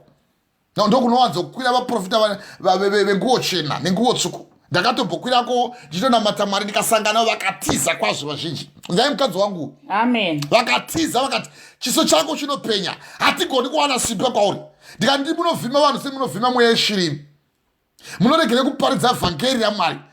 Tiparidze vhangeri raMwari nokuti mweya unotaura kwatiri kati kana Mwari vakataura kuti munhu haangararami nechingwa bedzi asi neshoko rinobuda muromo mangu, imunodii kuritevera iroro? Kana muchitaura pamusoro paJesu Kristu, ugozwa manje dzimwe nziyo dzinoimbwa, dai anga asiri Miriam, dai ndakaparadzwa. Kati Miriam ndiye akauya kuzokuropafadza here. Iye Miriam akatombotukwa muchiimba kwazvo mahime ekumasowe. Dai anga asiri Miriam, dai ndakaparara. Alright, iye pachake akatombotadzira Mwari kuna Numbers chapter 12. Now Mwari vakati handichengeti nhubu, imi ndakataura nemi kupurikidza nehope nezviratidzo, asi uyu Moses muranda wangu ndotaura naye nechiso tichionana face to face. Now uyai kuno kutemberi yaMwari vakatorwa vakaenda kutembenikari yaMwari, Mwari vakadzika seshongo yegore vakati munotaura pamusoro paMozisi munomuzivai. Now chiuyai imi kuno kuAroni newe Miriam nokuti vakanga vatiwo waroverechi muEthiopia, waroverechi iwe Zupra. Na wanga wadai wanga wangotora mukadzi wako uyu wakatorwa naJethro. Mwari vakati handingaregi kuti muranda wangu inini achengetedzwe mukati memvana menhubu, nokuti kana vanhu vanga vatomukira Mwari simba vaivako vamwe vakadzi vaitoda kutoukawo kuna Mozisi kuti pinda mandiri, nokuti Mwari vati zvakati dziri nhema. Nokuti wose anovuka anotaura simba raMwari, izvo achivanda neriba. Omubvunza kuti Mwari ndo zvaataura zvamamushiwa kuna Ezekiel chapter 13 kuti vanovuka nenhema dzavo vachitaura zvisiri izvo. Ezekiel chapter 13 kubva pavhesi ya7 kusvika pavhesi ya15. Now vaprofita ivavo vachireva nhema ndichavatonga ndozvinotaura Jehovha. Uchawa manje zvavanozotaura pamusoro pevanhu vanovhima vanhu sevanovhima mweya weshiri. Kuvhimwa chese munoziva muri zvihuta so, shiri ino ichivhimwa so, muchitorwa so, muchiendeswa kunzvimbo dzakasiyana siyana. Hamwe ndiye munenge mupfekedzwa mbikiza kunzi zvamunofanira kuti ufuke panzvimbo ino nzvimbo inoera, hapatetegwi kana nguvo tsvuku. Nawo pane mukoma wangu akambodzidzisa kuchikoro uku kuguru uku kuchikwira ndaompera uku, pane gomo rakanga riripo kuchidza wafana kupinda nenguvo tsvuku. Ndikati ko nguvo tsvuku yaita sei? Izvo zvinoitika ndechekuti vese vanoita zvemudzimu inyaya yeropa. Nawo kana waonekwa wakapfeka manje nguvo tsvuku, mudzimu uyo kana svikiro rotofunga kuti ndawana nyama yekudya. Iwo ndopotogwa manje wobhandiwa koi wakaenda nesvikiro. Na wakaita neteve. Watogwa nesvikiro. Musachema. Kana muchiwa kuchidziko kuna Samuel chapter 28 pavhesi ya 3, Samuel zvino wakanga afa. Israeli yose vakamuchema. Iwonzi kana wainda kana nenjuzu musachema. Mukawakinzi Aaron wafa kuna Numbers chapter 12. Aaron wafa. Waita zvakaipa iye nyaya yekuda kutomukira Mwari simba. Now mweya wakaipa, mweya wedhimoni rengosi unoita kuti utange kuvuka. Ndichaiparidza mangwana edhimoni rengosi. Atoitawo mweya wokuvukavo naMiriamu wandiri kuudzira kuti wakazorohwa naperembudzi 7 days ari kudunuruka dzatiri kumuona. Votofunga sekuti ivo kuona kwavo vava nesimba pana Mozisi. Nekuti wese anovuka unotomuhanga anoita fanike ane simba pamusoro pedu. Nakuti nemubereki wangu ari kumboko. Okuti kana ukamuudza so atanga kukuudza pamusoro pemukadzi wake. Nekuti muvuki akazodai karota ndakataura navo nesoro. Zvamuri kutotaura vakazvitaridziwavo.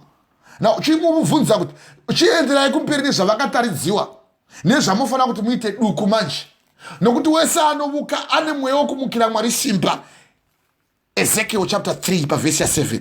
Imba inotomukira simba, imba yaIsraeri. Kana wotongoona anotovuka uye anokutora achikupfekedza machira kunzi uya kuno tikupfekedze machira tiza. Nokuti mweya uyoyo unenge usiri mweya waMwari. Samuel achidamwa uko akanga akadamwa asina kana mweya wanga uri pari, wakanga asikatoziviri chitongoro benziso, asi akadanidzwa mweya waMwari ukawa pari. Zvino iwe tichikuvudza kuti wose anovuka uyu haana simba, vane simba toMwari. Iwo ndo paunotora manje nemabwe nechi iwo chiwaMwari wachiti ndine hasha. Nditoona muchapter 6 pavhesi ya 5. Ndine hasha nekuti ndiri Mwari ane godo, ndiri Mwari anoranga zvivi zvevana kumadzibaba avo kubva kurudzi rwechitatu kusvika kurudzi rwechina rwevanondivenga. Musanamba nachifananidzira, musava munoisa chimwe chinhu kuti ndiMwari. Iye oti kwai ndikwidzire murume anonzi Sauro, nokuti anokwidzwa ndo wakafa. Nokuti haukwidzi mupenyusu, nokuti kukwidzwa kubudiswa muhwiroko. Kana muchidzi munhu wakaenda akatovamutsa, muchiwa vanhu vaiti kwai kana waita ngozi vanotomutsa nokuti vane mweya wokuvuka. Zvino kwatiri isusu tinotodzinga nekuti idhimoni, ndo dhimoni rengozi ranachikuparidzai pamusoro pemurume anonzi Sauro, raakapandukira 12 times achida kuuraya Dhavhidhi. Dhimoni rengozi rinokuindisa kukuvuka. Dhimoni rengozi ndo dhimoni remarambadenga, kugwisana nedenga so. Paipi richiparidzwa so unogondoshanduka so kuti handidi kuzviwa ini. Ko aregerei kuzviwa? Ngavaparidze zvavo, ndezvavo izvi kwete zvaMwari. Ndezvako zvaMwari ndezvokupupurira shoko raMwari rinofanira kubata kwauriwe kuti iwe rinokubata. No, Mwari vakatarisa kudenga kuti vaone kana paine anoita zvakanaka. Hapana kana nomwe. Vose vakapanduka. Vose vakaita zvinonyangadza Mwari. Ko vaiti vezvakanaka havana zivo here? Avo vanodya vanhu sevanodya chingwa, vachitadza kutsvaga kunaka kwaMwari. Mapisarema 53 kubva pavhesi ya 1 kusvika pavhesi ya 4 yakafanana mapisarema 14 kubva pavhesi ya 1 kusvika pavhesi ya 4. Why can't you say amen? Amen. So ndo patikuda kuparidzira kuti uchimukidzwa unomukisirwa vakafa. Asi mawa kuna muparidzi kuti wakafa haana chaanoziva, haana mugove pano panyika, uye hacharangarigizve. Na zvose izvi tichikuudza iwe unooma huma so. But uchawa manje nhoroondo yemukadzi uyu sezvaakanga audziwa iye kuti ina hakuna chaunogona kuti uite. Uchawa kwiri tobvira kuverenga vhesi for vhesi kuti muzvibate vana vevanhu. Uzive kuti kana uchifamba ukaona uchitomukira Mwari simba zviya uri muvuki, nokuti unotenda zvimwe zvinhu zvisiri zvaMwari asi zvako.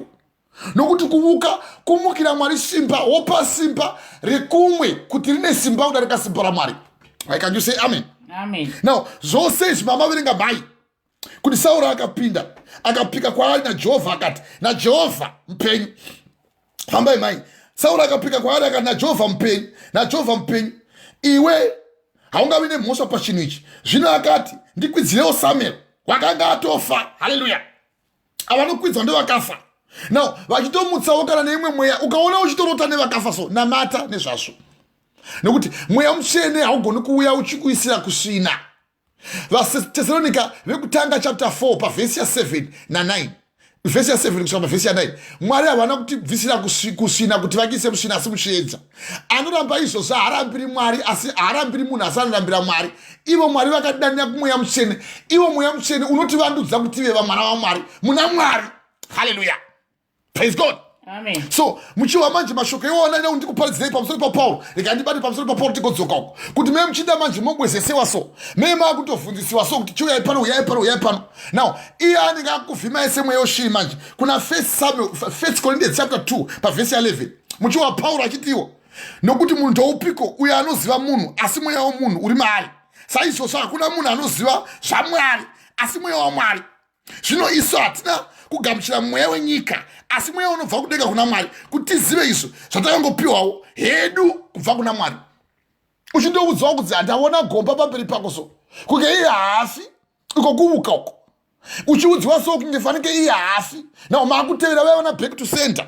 Mabirwa hamusina zvinhu konzi ndaiti ndinombonobvunzira vaya vanogona kutibetsera. Iye achitovuka wanga uchidzwa kuna Ezekiel chapter 13 pavhesi ya 7 vhesi ya 5. Vanomukira Mwari simba, vane mweya wokuprofita nhema nekuvuka, vachiudza vanhu nhema zvemwoyo wavo. Uku uri kuwa 1 Corinthians chapter 2 pavhesi ya 11 kuti nokuti munhu ndoupiko anoziva nezvemunhu asi mweya uri maari. It's only God. Ndi Mwari chete vanoziva nezvemweya wako iwe. Hakuna umwe munhu anoziva mweya wako kana mweya wako uchipuwa kwauri iwe uri mupenyu kudai. Ndosaka uchiwa murume anonzi iye Solomon kuna muparidzi chapter 3 pavhesi ya 18 kusvika pavhesi ya 19. Now ndinoida ndima iyo ndogona takaikota zvikuru kwazvo. Uye ndoda kuti muizive. Now pavhesi ya 19 nokuti zvinoitika vanakomana wavo ndozvinoitikwawo mhuka. Now zvose zvinoitikwa chinhu chimwe. Mufiro womunhu ndiwo mufiro womhuka. Zvose zvinokufema kumwe. Munhu haana paropfuura mhuka nokuti zvose hazvina maturo. NdiSolomon waitaura izvo. All is vanity. Chiwa manje zvose zvinoenda kunzvimbo imwe. Zvose zvakabva kuvhu, zvose zvichadzokera kuvhu. Now ndoda pavhesi ya 21. Ndiani angaziva kufema kunopa upenyu kumunhu kunokuisa kumusoro. Ndosaka uchiwa murume uyo achidzi ndikwidzirevo uyo wakafa nokuti mweya ndiwo unokwidziwa. Now iwe kana wafa ndiye anoziva kufema kunopa munhu kupenyu kunokuisa kumusoro, kufema kunopa mhuka kuchikuisa pazasi. Kana maamune madhadha, maamune huku dzenyu, ndosaka tikuti namatai Mwari, Mwari ndiye vanokuchengetedzai uye vanokuisai muropafadzo yakanaka yekuchengeta murayo wavo wokuti musava vavuki. Ndiye anoziva kufema kunopa munhu upenyu kuchiisa kumusoro. Kana wafa mweya wako uenda kumusoro. Saka vanomutsa vaya vanotomutsa vachiziva kuti anomutswa uyu tinotombomutsa mweya wakamirira kumuka. Saka tofanira kumutsa kuti musevenzese ndokuvuka. Can you say amen? Amen. Hallelujah, hallelujah. Amen. Izvo zvose tichikuparidzira izvi ugotoshanduka so. Ugotoita nharo tichikuudza kudai kuti vanoreva izvozvo ivo ngavangaunamata kwavo. Izvozvo izvebhaibheri. Ndo paunozoona manje kuti vacho vanoreva izvozvo izvoka havana chiedza chamangwana nokuti bhaibheri yacho havaridi. Ukada kumuudza ngezvenyaya yebhaibheri andafanika anoziva so iye haazivi. Professor Kitsa, Jack of all trades, master of none. Zvinozikamwa ndizvose asi chozikamwa hapana. Unongozumbura akapinda nyoka. Now uchiwa Paul achitaura kuti nokuti munhu ndoupiko anoziva zvomunhu asi mweya womunhu uri maari. Iwe ndiwo unoziva zvauriwe. Asi wakamirira manje kundorondewako. Ndiudzei dari rangu. Ndoda kuudzigwa dari rangu. Unoda zvokuvukwa uko. Now vanovuka vanoshandisa mweya wedlozi, mweya wakafa. Isaiah chapter 8 pavhesi ya 19. Kana vakati kwaburi indai munobvunzira kun'anga nevavuki vanorira nekuita zeve. Kana watongoziva chete kuti anorira uyo ane mweya wokuvuka, uyo anoita zeve. Uchirohwa chifuva ichi kuita fange munhu wawane chipembwe so. Elias mwanangu, wawane chipembwe so worohwa chifuva waenda kundobvunzira kumunhu. Uchiwa munhu achirohwa chifuva chinzi taurai, iye unochiti taurai. Uchirohwa chifuva se hapana patakabhuwa kuti isusu Jesu wakazevezera, Jeremiah wakazevezera, Isaiah wakazevezera. Now hapana paukabhuwa uchidziva mambo Jesu chaiwo vaina Peter vakazevezera vachimurova chifuva kutaurisa zvandataura. Hapana paukabhuwa uchidziva kana iye chai Hosea wakanga aine muturukiri wemweya. Nepapo wakabhuwa iwe munobata kunge ndezvamwari sisi zvamwari. Kana Mwari vachiti vakanga vaine maamabherias, vabati venhovo vasiyana nevamunoti mimi ndo vaturikiri vemweya. Unogova muturikiri wemweya sei? Ko mweya wacho haugoni kutaura woga. Kana uri mweya uri kutaura kwandiri pane umwe uri kumuturikira here? ndosaka uchiwa kunzi hakuna anogona kupinda kuna mudhara asina kupinda kwandiri. Now, zvose izvozvo ukawa kuna John chapter 14 pavhesi ya14 kuti upi anokubira kwandiri muzita rangu ndichamupa. Hino kana uchiti una muturikiri kuzoda muturikise uriwo uri kutaura. Saka akutaura ndiye ane simba kudarika iwe. Zvizive izvozvo. Nesvikiro kana chisvika iri n'anga inotouya ichitiwo pane muzukuru anoturikira zvandataura ndiri nisekuru. Idzo n'anga dzacho kana dzasvikirwa pepe ukamubvunza kuti kwamabva kwakanaka here unowa chiti kunopisa. Nekuti akatomirira kuti atongwe hedhesi yatai kutauridzira kuna zvakazarwa chapter 20 pavhesi ya 11 na 15. Hedhesi vari mukati mazvo vari kutotsva vari kutogochewa izvozvo bit by bit. Vakamirira kuuya komanakomana womunhu uye vakauya kuzoparadzwa kwokupedzisira. Nokuti hedhesi ndokutonga kwokutanga varimo izvozvi vakafa. Musafunga sokuti vapenyu. Ndosaka muchiona vanhu vachimuka zvipoko zviya vari muhedhesi. Iro harisiri gehena. Mukaenda kuna zvakazarwa chapter 20 kubva pavhesi ya 11 to 15. Na musoro shoko denga idzva nenyika idzva pati pamusoro panonzi kutonga kwokupedzisira.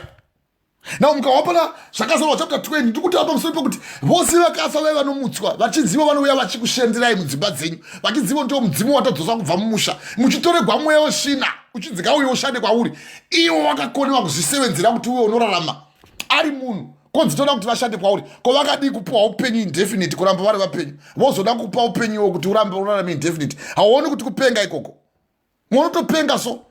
munotopenga so nekuvukisiwa so kunzi atoda kuti vakupe simba rokuti urarame forever. Munofanira kuramba muri munyasha idzodzo forever. Vanouya vachikutungamirirai vadzimu. Ndoga ndakatuka vamwe vatete vangu kumushawo kuti kwai uyai tivuchire vhu dhaka. Ndikati handivuchiri dhaka topenga hereni.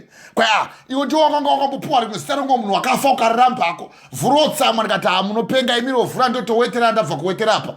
Randabva kutetera svina uko rokuti panotetera svina panoto mwari vachatomeresa mbeu sezvinotaura vaHebrew chapter 6 pavhesi ya 7 kuti nyika iyo inositi kana yanwa mvura pavane inorimirwa nayo nawo kana yatopuwawo manyowa nawo manyowa kana yesvina mudondo kumusha taitira svina mudondo ndozvatonongoita topushika rai kana tobvisa kutsvaira nemaguri kana nemashizha ukaona paunenge waita ipo panogona kumera muti mopanga wabura buntu rakasvibira zvokuti mombe inodla kana isati yadla yanga yakaonda zviya inogona kuita manyoka nekuti paita manyuwa awapa na zvose izvi zvitiri kutaurira kuti iye wakafa watomirira kuvora wakatovora mujuru ishasha now achataura chiyiwa wanga wachiwa kuna muparidzi chapter 9 pavhesi ya 4 kuti vakafa havana chavanoziva now havana kana mugariro wenyika ino havachamuzivi havacharangaribizve na urufu gwavo kwakatoperera pane izvozvo ruvengo gwavo negodo ravo zvose zvakangova zvapera hazvo iwo ndopaunoenda kundobvunzira kumunhu iyeye ndopaunotokotamiswa kwazvo uchitodzichiwa uche ndikati handiiti izvozvo kana muchida ndotowetera ipapo munoti ndiuchirire ipapo vakati usade ndikati ndinotowa pawetera mukaramba muchitaura ndikatinyarara avo vanongozviti vanonamata ndikati musati tinozviti ko imi munoti munonamata sei musinganamati zvamunotora izvozvo munozwana kupi muri kuvukapo vototsamwa nokuti wose anotsamwa nokuti wavudziwa zvokwadi. Haleluya. Iyi bhuku itiri kuvhurira kuti muhwisise pamusoro pevanovuka mweya wokuvuka munovukisiwa so mugotovhimiwa so semunovhimiwa mweya yeshiriso. Kuna Ezekiel uko mwari vachitaura pamusoro pevanhu vanotovhimiwa sevanovhimiwa neshiriso. Kuna Ezekiel chapter 13 anotaura the same thing Jehovah pamusoro pevanhu vanovhimiwa sevanovhimiwa neshiri. Munovhimiwa so kuitiwa varanda. Na ukawa muparidzire kandingopedza kuna muparidzire andachikuparidzirai kuti ndiye anoziva kufema kunopa munhu kupenyu kuchikuisa kumusoro. Uchiwa mukadzi uyu achitaurwa naSamuel kuti ndokumbira kuti undikwidzirewo iwe andichakupa nekuti unokwidziwa mweyazvo haugoni kuti dhadha rangu kana ranga richipobereka mazai akanaka stereke wondombotovuka kuti ndokumbira kuti mundikwidzire dhadha rangu richipewa mazai haudero. Asi uye wakafa uye wanga aine mweya wakafa ndo waunoenda kundobvunzira nokuti mweya wakaipa wakauya wakakandiwa pano pasi wakatsama kwazvo. Kuna 2 Corinthians chapter 4 kubva pavhesi ya 4 na munowa kuchidzi mwari vakaita zvidavano vachitaura pamusoro pesimba ravo kuna Pauro kuti naizvozvo Satani wakauya ane jira rakafukidza nyika yose. Now vose vakapofumadzwa ndangariro namwari wenyika ino kuti varege kuona kuvhenekera kweiyi vhangeri ratiri kuparidzirai. Now vhangeri raJesu Kristu unova mucherechedzo waMwari Baba. Why can you say amen? Amen. So tiri kukuparidzira kuti iwewo unoziva kuti kana ukasaziva vhangeri inokuinisa kuna Mwari ukatiza kuvavuki uku ukatiza na tichakuudzai manje kuti vavuki munovawana sei. Nokuti pane vamwe vanorima nemeno, but pane vamwe vanokuvhimira seshiri vatanguda kuti tichiverenga navo. Tirigozodzokera kuna 1 Samuel chapter 28 tatangoguma pavhesi yavanga vaverenga pamhai pavhesi ya 12. Now toda kuti chihwa manje pamusoro pe varume chimzikai. Sauro akapinda pavhesi ya 10. Sauro akapinda akapika kwaari naJehovha akati, naJehovha mupenyu izvo unotopika. Ndosaka uchiwa Mwari vachitiwo musapika kuna Jacobo chapter 5 pavhesi ya 12. Musapika nedenga kana nenyika, nekuti imi hamuzivi kana bvudzi riri musoro menyu. Now iti hongu yenyu ngaive hongu, kwete yenyu ngaive kwete. Zvipi nezvipi zvinobuda muromo wako zvakubva kuna diabolos. Kana wotoona wotopika, ivo Mwari vakati usapika, iye wanga wopika, wanga ari muprofita, wava muvuki. Vose ona Mwariwo ana mai nababa vanguwo. Chirega uchiona vangu vanenge vachiti vanoera dhadha. Unozviti unoera dhadha iwe. Ivo Mwari vakati ndakakusika nomufananidzo wenyu. Vakakupai mitupo iyo ndo vavuki. Konzi hai mimi muri makudo. Nokuti taona sokuti fesi yako kuda yakaita segudo, imuri mbisi. Now imimiwo muri nyoka, munoera beta, mbeva chaiya kadzi. Mwari vachadzika nengoro dzavo dzichamupupuru, ngoro dzavo dzichafanana chamupupuru. Dzemoto kuuya kuzoparadza vose vanoita zvinonyangadza Mwari. Avo vanoinda kumunda vamwe vari pakati vachiganga kuti indai kumunda wozotevera zuva rakwira kudai nemaheu oyo womwe wagara pamvuri. Vashumi otanga kuzoti kofu karapisa hatigare tidle sadza, wadla sadza iyo ndio otanga kukotoroka waenda kumba. Vanozvinatsa vachitevera kumunda vamwe vari pakati. Now iyo ndikota kuna Isaiah chapter 66 pavhesi ya 15 kusvika pavhesi ya 17. Vachizvinatsa vachitevera vamwe kumunda vamwe vari pakati. Now vachidya chinonyangadza Mwari, vachidya nguruve, hochi nembeva neshuro, avo vachaparadzwa musina Jehovha. Ndozotaura Jehovha kwete ini. Iwo ndo paunonzi iwe unoera beta, unoera mbeva. Mangadiko beta, ugozotoona kugonyererwa mutupo webeta. Mbeva chaichai inodya munhu kana munhu akafa. Now inyaya yekuvukai, iyo nyaya yemidzimu ine nyaya yemasvikiro. Kana uchinzi kwaidzi nekuti inga vari kunonzi Jesu the Lion of the tribe of Judah. Ndakaudza vamwe sekuru vangu vari muno ndikati musanditi ini shumba mani. Shumba pakudii? Handimi murambwi. Ndikati ndakarambwa nani? Wakandiramba ndiani ndakaropafadzwa naMwari? Hamuwisisi kuti munorashikawo. Kana muchinzi imi mukanya. Now munoba hama munodya zvamusina kupuwa. Iwo ototenda uri muKristu. So vama wewo monzi ndimi mukanya. Vama homu munodya zvekupamba, munodya zvekupamba, munongosvika muchingoba munda wototi neiwo handini shoko, vediwe ndini gudo, ndoera gudo. Iyo wakushandira kuhwinya kwaMwari wokufananidza nemunhu anofa neshiri dzinobhururuka. Now saka Mwari akakuisirai kusvina kuti munyadzise miri yenyu, wotodziwo uri mbeva, iwo unoera nyoka. Motopawo nemaseremu ekudzi makadiva nyoka, nekuti kune kumwe kwamakasvinzirwa kusvina uko kuti munyadzise miri yenyu. Nevavuki vakakuudzai kuti maitiro yenyu imi pane vaisvigwa baba vako vaiti kana vasvikigwa vaizvongonyoka senyoka, vakagozopuwa sere kuti nyoka, saka sene minyenye yakunzi nyoka. Hallelujah. Nevavuki vaita kusei amen. Vamwe muchapiza nhasi muchaziva kuti kuvuka chii. Now kuvuka vamwe venyu mugozotevera nesvina muchivuchira chaiko chaiko masvikiro kuti kwai makadini, kuti hakuna svikiro rinobvunza kuti wakadii Adhamu. Hazvigoni izvozvo. Munonzi makadiko nhai mishumba, makadiko nhai mibere, makadii nhai mimbizi, makadiko nhai vegona chitova. Unonzi wegona chitova madlira vana magumbo. Mototi wegona chitova vana mambisi uchihwa manje. Kana voti vana manjenjenje. Izvo uri kusvibisa miri wako. Manjenjenje wakaenda kumweya wokuvukauko. Pane vakakuvukira vakakuudza kuti iwe ndo zvauri. Now uchanakidza nyama yako, vanhu vakakuona uchati ndini manjenjenje, ndini ndinogona kuita kana mazigaro ekuti kana varume vakamavona ivo vanofanira kungotanga kungominya mate kana kudonha rute. Now zvose izvi kuti uwisigwe kusvina kuti unyadzise miri yako, iwe wakatsinhira zvokwadi yaMwari nenhema, ukanamata chisikwa wonamata gudo, mbeva, kunamata hove chaichayo, hove chaichayo imwe isina zvipi kuvenamata mhashe, kuti ndimiwe dziva. Onzi ndiwe dziva iwe.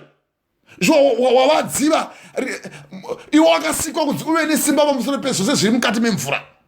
Iwe ndopo woshandira kuhwinya kwaMwari kuya, ndiwe ndiwe wavadziva, ndiwe wavahove. Uri hove iwe. Makaudzwa nevavuki uko. Now inyaya yemutupo ndakakubudza rika ndichakubatai chete vemutupo. Nhasi ndakubatai. Ndachakubatai chete ndosapa ndokubatai. Makadiko naimi. Ava ndivana madlovha.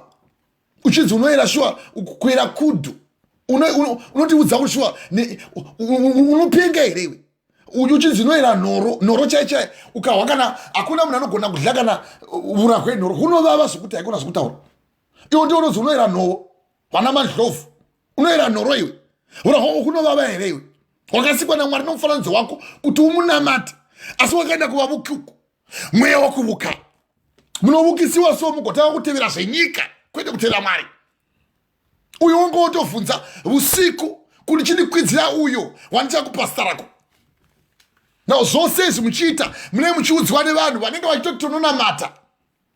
Makadii naimi hama moyo. Uri moyo iwe. Ko hadii kungorarama uchingova moyo usina mutumbi. Uri moyo zvaunoreva iwe. Kana uchinzi the lion of the tribe of Judah zvinoreva ushingi hwaMwari kwokuti vakauya kuzoparadza nokuti ukawapita achikota kuna 1 Peter chapter 5 verse 8 imi ivai makachenjera nokuti mudzivisi wenyu the adversary ari kufamba achidzova seshumba inodzova. Now chivai makachenjera imi ivai mune simba nokuti ari kufamba seshumba inodzova kwete shumba, but we have got the lion from the tribe of Judah kuna zvakazarwa chapter 1 verse 8. Why can't you say amen? Amen. Zvose zviri kukuparidzirai kuti muve munoziva kuti mweya wekuuka chi, kutora simba risiri raMwari kuisa pavanhu. Muti ndeyaMwari iro risiri raMwari uye rine simba kudarika simba raMwari. Haleluya, haleluya. Nhasi uchaziva kana newe uchazowa mari zive kuti chii chinonzi kuuka. Munogona muchifamba muchiteverera nesvina chaichaiyo kushaira kuti zvinotokuudzai sei kuti zvamuri kutevera izvi hazvisi zvaMwari, ndezvekuvuka izvi. Uye munofamba muchitsikwa heye nekuti uchisvuta fodhla sedununu wototi kutozvishingisa kuti ina handihotsi nokuti zvakaipira mweya wakaipaka. Unoti kana wasvika kwaurika unotogara nokuti akakuudzai kuti hakuna munhu anoita chimwe chinhu asina mweya unomusunda. Zvakazarwa chapter 19 pavhesi ya 10. Ndakati ndamuona ndikadonha pasi netsoka dzangu kuti ndimunamate. Iye akati sumuka ndiri muranda pamwe chete newe, namata Mwari nehama dzose dzinopupura kupupura kwaJesu nokuti kupupura kwaJesu ndo mweya wekuprofita. Why can you say amen? Amen. Kuna kuti wakanga ari John riri bofu pachikomo chePatmos, watoona mutumwa auya riri bofu akatanga kunamata akatifunga kuti mutumwa waMwari. Asi izvo achizvita akatodzorwa nemutumwa kuti usaninamata, namata Mwari. Imi ndo pamunoenda muchinoopchira nekutanga kupfugamira munhu muchiukisiwa so kupfugira muramira munhu kuti tapfugama. Iye Johani akaramba kuti usumuka usandipfugamira iwe, mutumwa chaichai. Imi ndo pamunonzi kwai pfugamai mai tikunamatirei. Now ndaona zvakati iye Paul achikuudzai kuna Paul kuna 1 Corinthians chapter 2 pavhesi ya 11. Munhu ndoupiko anoziva zvemunhu asi mweya uri Mwari, nokuti hakuna munhu anoziva zvemweya womunhu kunze kwaMwari, ivo Mwari vamene vane mweya wake munhu. Ndaona gomba ndikaona zvakati ndakamuudza vanhu kati kana wangoudza kuti ndaona gomba itonomuudza kuti renyi ndariona renyi rakatodzika 6 feet, renyi mimi ramaona mati 2 feet, renyi ranga 6 feet. Uone matiziro anoita. Achakuudzai kuti munhu waMwari musapikisana nedenga kuti denga harirevi izvozvo. Verenga 1 Corinthians chapter 2 pavhesi ya 11.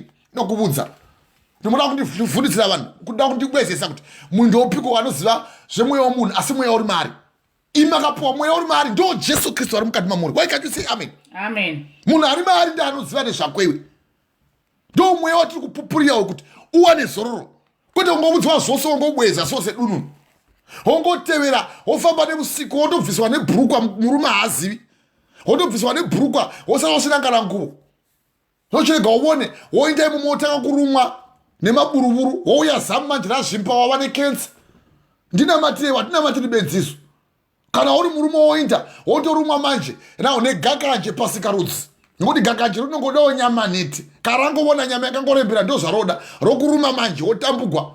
Vedu wenda kadambuka wanga uripi hauchatauri manje kuti utaure kuti ndandiri kukuvuka uko unotoona unosekwa nekuti mweya wese wakaipa unotosekesa. Hakuna mweya wakanaka unonakidza. Ukaona wewe vanenge vachizvida nhema vachiti he isu hatidi noti tine dzinza ndakakuti imoti moda zvedzinza uri kufamba uku unoda kuverenga manyuzipepa uku unoda intaneti asi unoti wewe zvemweya Kristu chakauya nevarungu chakauya nevarungu kweiwo chirungu chacho hausi kuchitevera.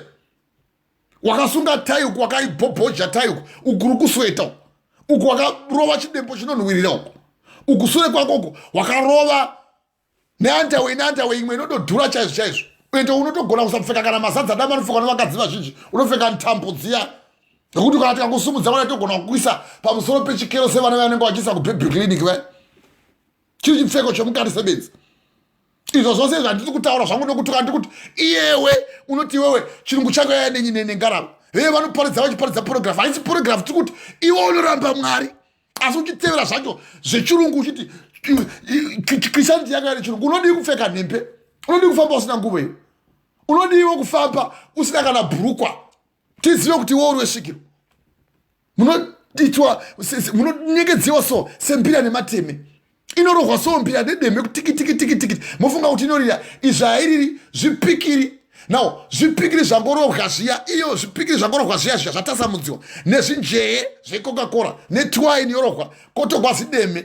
Now ndimateme munotohwaini aya mazi titindi aya kana kuti aya mazi kiriwa nasada achagona kadliwa nemadhongi ovava haachanaki. Dhongi rikatodla rogona kuita nyongo ndorotsemgwa nepakati vongorasha mudzi voriomesa vopfekera zvipikiri zviya rorira konzi mbira dzinorira. Munosevenzesiwa so semapenzi muchivukisiwa uko muchifamba muchitanga kufamba muchiinda kutovhimwa semunovhimwa mweya weshiruku. No, pedzai mai chikali chitichi vetini ndikoenda kuna vanovhima mweya wase vanovhima mweya weshiruku. Chimbidzikai mai andifamba chimbidzikai. Pavhesi 12 hey. Mukadzi wakati achiona Sameri hey. Mukadzi wakati achiona Sameri akadanidzira nezviguru. hey. Mukadzi akataura naSauro akati hey. Mandinyengerereiko hey. nokuti ndimi Sauro. Now zvakaipa manje vatumwa vaMwari. Now izvo ndo zvamufanira kuziva. Wose anenge afa muna Mwari ndakavaudza ndikati musapofa makarova guva. Now nekuti kamangorova guva chete uchatambura ndiwe. Now uyu murume wanga ari munhu waMwari ivo vomutsa wakatozorora kumirira kumuka kwevapenyu. Akamuka akati unondidiwe, unondiziva nekuti wava mweya waMwari manje wakupupura. Nokuti kana taenda kudenga uko rangarirei kuti murume anonzi iye Lazaro mufumi naLazaro murombo vaenda kudenga uko. Lazaro mufumi waidada kwazvo, vaenda kumusoro kudenga uko nokuti vari pano pasi Lazaro murombo waidla zvepatafurupo semha. Lazaro mufumi achirasha. No, vakafa asi ndinofara kwazvo. Shoko raMwari rinotaura kuti Lazaro murombo wakauya akatogwa akaenda kudenga nevatumwa. Atoenda kudenga nevatumwa chero anga asina chimwe chinhu panapa. Ndakambowa umwe wanongoparidzawo kumusha ukaaparidzi ma-inspirational speakers kuti hei unogona kuita murombo ugongofa ugongoenda saLazaro murombo kudenga usina chawawana panyika. Izvi hazvina mhosva izvo. Kana watowana upenyu husingaperi zvakatonaka. Bhuku yangotsanangura kuna Matthew chapter 16 pavhesi ya 26 Matthew 16 pavhesi ya 26 zvinogobetserei kuti munhu agowana zvoyo zvepano panyika agorasikirwa nemweya wake mugehena. Why can't you say amen? Amen. Zvino zvose izvi kana uchinge uchizviita uchida kushainira vanhu hazvina basa. Lazaro murombo wava kumusoro kudenga akatogwa nevatumwa akaenda kudenga uko. Nawo aenda kudenga bhuku yangotsanangura kuti akaenda akanogara pachifuva chababa Abrahama. Asi Lazaro murombo ndo paakanokandwa muHedhesi. Now Hedhesi manje ndo yamunohwa manje kana mukaverenga kuna zvakazvarwa chapter 20 pavhesi ya 13 kuti gungwa rikabudisawo vakafa vari mukati mavo nerufu neHadhesi zvikabudisawo vakafa vakanga vari mukati mazvo, mumwe nomumwe akatongwa sezvaakabata. Saka Hedhesi ndo kunoenda vanhu vanoita zvakaipa vavuki vakafa iko zvino. Kana ukafa uri muvuki unoenda kuHedhesi. Na ukazodzika nendima yepavhesi ya 14 kuti ipapo rufu neHedhesi zvakakandwa mudziva remoto. Saka Hedhesi kokuya kunomanikidzwa vanhu kwazvo ndo kunokandwa vaya vari kuvuka vose vasingateveri Mwari. Na iyo ndiri kuikota kuna zvakazvarwa chapter 20 mumavhesi ya 11. Ukaverenga kubva pavhesi ya 11 pamusoro pekutongwa kwokupedzisira. Zvino ndakaona chigaro choushe chikuru chichena naiye akanga agere pamusoro pacho, nyika nedenga zvikatiza pamberi pake, nokuti inenge yava nguva yekutongwa manje, nguva yekudadira naGoriati naDhavhidhi yapfuura zvikasawanikwa nzvimbo yazvo. Ipapo ndikaona vakafa vaduku navakuru vamire pamberi pechigaro choushe, bhuku dzikazarurwa neumwewo bhuku yeupenyu ikazarurwa. Vakafa vakatongwa nezvavakanga zvakanyorwa mumabhuku sezvavakabata. Pavhesi ya 13 gungwa rikabudisawo vakafa vakanga vari maviri, norufu neHadhesi kunoiswa iwe. Kana uchitevera vavuki unoiswa kuHedhesi. Ukafa uri muzvivi unomboiswa kuHedhesi kunomanikidzwa kwazvo. unombotanga wapogochiwa kushashikiwa so usati wabikwa. Haleluya, haleluya. Ngekuti wove mune basa rekushashika kana kuti kushashika hakuzi kubika. Ngekuti kana wabika wakutodla. Saka Mwari vanopotanga wapokushashika kuti umbo wakuzipa. Ndo inonzi yedhesi. Ukawa Mwari vachiti gungwa rikabudisawo vakafa vakanga vari mariri, norufu neHadhesi zvikabudisawo vakafa vakanga vari mazviri, nomumwewo akatogwa, umwe nomumwe akatongwa sezvaakaita. Muchatongwa chete. Ukawapa vhesi ya 4 nekupesa kuti ipapo rufu neHadhesi zvikakandiwa mudziva remoto. Now ndirwo rufu rwechipiri, ndo rufu ndo dziva remoto. Zvino kana munhu akawanikwa asina kunyorwa mubhuku yeupenyu akakandwa mudziva remoto nenyaya yekuvuka kwenyuko. Yamamuchiwa kuna Ezekiel chapter 13 kuti munovukai mine nema. Now Mwari vachabvuta manje vanhu ivavo pamberi penyu. Ndi Mwari vanozviita kwete imi vanhu. Uye kana vazviita usafunga sokuti vachashandura. Ukawa Mwari vachitaura pamusoro pezvavachaita havaregi. Kana vakati ndichasika iwe, vakatotaka kusika nyika vasati vasika iwe, ndokuzotoita plan yekuti vakusike vakakusika. Ukava iwe unotodla. Now uchitodla nekutotanga kutomwa nedone neropa. Vanovuka vose wisai. Nekuti chinoropafadza munhu uye chinoita kuti munhu ave anoparadzwa. Kusatenda muropa raMwari. No, ukawa Mwari vachiti ivo vazhinji vavo vakaparadzwa mukati merenje nekuti havana kutevera murayiro negumu. 1 Corinthians chapter 10 pavhesi ya 5. Achinzi Moses inda unotaura nedombo iye ndokunorova dombo kuti dombo ribude mvura. Now vose vaunoona vaya vanenge vachinomwa ropa kana pwafa ng'ombe unoona achinokwezva so ng'ombe so kudya ropa. Ndosaka uchiona masatanist aya chavanodai ropa kumwa. Hakuna pokobva uchidzi munhu akada mwana Mwari akambotohleza ropa regwai. Iyo gwayana rodzine gwayana. Gwayana iri nyama chaicha inofanira kutodliwa nevatendi. Ina hangu chanosika zvinyama nekuti akazvisunga Daniel chapter 1 pavhesi ya 8. 5 years. Handibati chinofema. Handibati chinobuda ropa. Nekuti Mwari vakandisunungura. Ndakazvisunga. Dhani vari ndakazvisunga. Asi haisiye kuzvisungai. Ndichaiparidza imwe nguva. Ini ndikutaura pamusoro pevanhu vanovuka. Ukaona vaya masatanisi vanonzi vanenge vaida ropa revanhu, maaccidents anenge achiitika vachivuka so. Muchitoita mbiko. Kuzina Micah wakanga ariko vembuo chena vaya. Na Micah akanga ariko. Mutumwa wehondo kana Mwari muri munoita utsinye. Chiitai utsinye hwekuti uya aparare. Uchitenda uchitotonyora zita remunhu so. Uchizwa shoko raMwari chidziyo kudzora ndekwangu hakusi kwemunhu. Why can't you say amen? Amen. Iyo ndio paunoenda uchitoti ndoda kuti mumupfudze. Iye wacho anotopfudzawo ototanga kutopikawo nemhiko dzake kuti uya anofa. Ndamusatombotamba nenini handitambwi neni. Imbobvunzai vamwe vakabva Zambia nokuti akakuudzawo kuti hapana wandakaita hutendi kwari. Ndo zvamunoda kuudziwa kuti kana muchivukisiwa soka munotendesewa so munobhilivhisiwa. Setsotsi rimwe riri kuAmerica kunonzi Kwadam anenge achiti tokubhilivhisai. Umubvunze kuti wakamboparidza vhangeri rinisa vanhu kudenga dho hapana. Otozwa vamwe vanhu vaMwari vachiti ko unoitei ototsama. Nokuti kana ukasaita zvakanaka haufari. Genesis chapter 4 pavhesi ya 2. Vachibvarwa vana vari 2 Abel na Cain. Only by the blood to be saved. Ndanchikuudzai kuti neropa ndo kuti uponeswe. Vosewo kana masatanisi vaive vanenge vachitora mweya wesvina iko kuvuka kuya vanenge vachida kumwa mweya wesvina. Rese svikiro riya rinonzwa tinoda kuti tisimbise mudzimu uri pana mbuya. Mavura ya ng'ombe kana mbudzi anonesa muromo wake wotanga kumwa ropa. Iwo kuchidzi muropa ndo muno upenyu neshoko raMwari. Iwo ndo paunonorinata so. Asi uchiti waenda kumachechi kodzi hatindi kumachechi enyu nemasatanisi. Imi muri busy kuita chisatanistiko. Unonotevera munhu anomwa ropa reng'ombe. Imi muchiti masatanisi ndo vanomwa ropa revanhu. Mune machechi mamwe amakaramba uko amakatovhenekerwawo naMwari kuti musabata machechi awo masatanisi seimwe yakatanga kuSouth Africa. Now iyo ndakati ndichaenda kuSouth Africa ndakuenda muchechi mavo vachamanya. Siya zvako vachamanya ndakaudza mukadzi kuti vachamanya. Ndichingopinda momese vamwe vachaita svina chaichai. Vachamanya iya zvakoona. Ende vamwe vachafirapo. Nekuti unenge watumigwa simba rokukanganisa kuti utende nema. Muchititaurira kuti hatiko takada mwana Mwari kudai so tichipupura nyaya yekuvuka. Iyi mototi tine chechi dzesatanist. Nevamwe nemachechi ekudzi chechi yedu tinomwa doro kwazvo. Imi ndo pamunenge muchitoendawo nemiromo yenyu yakatokwewa kwazvo. Vamwe munotova nemweya miromo yakatosuka.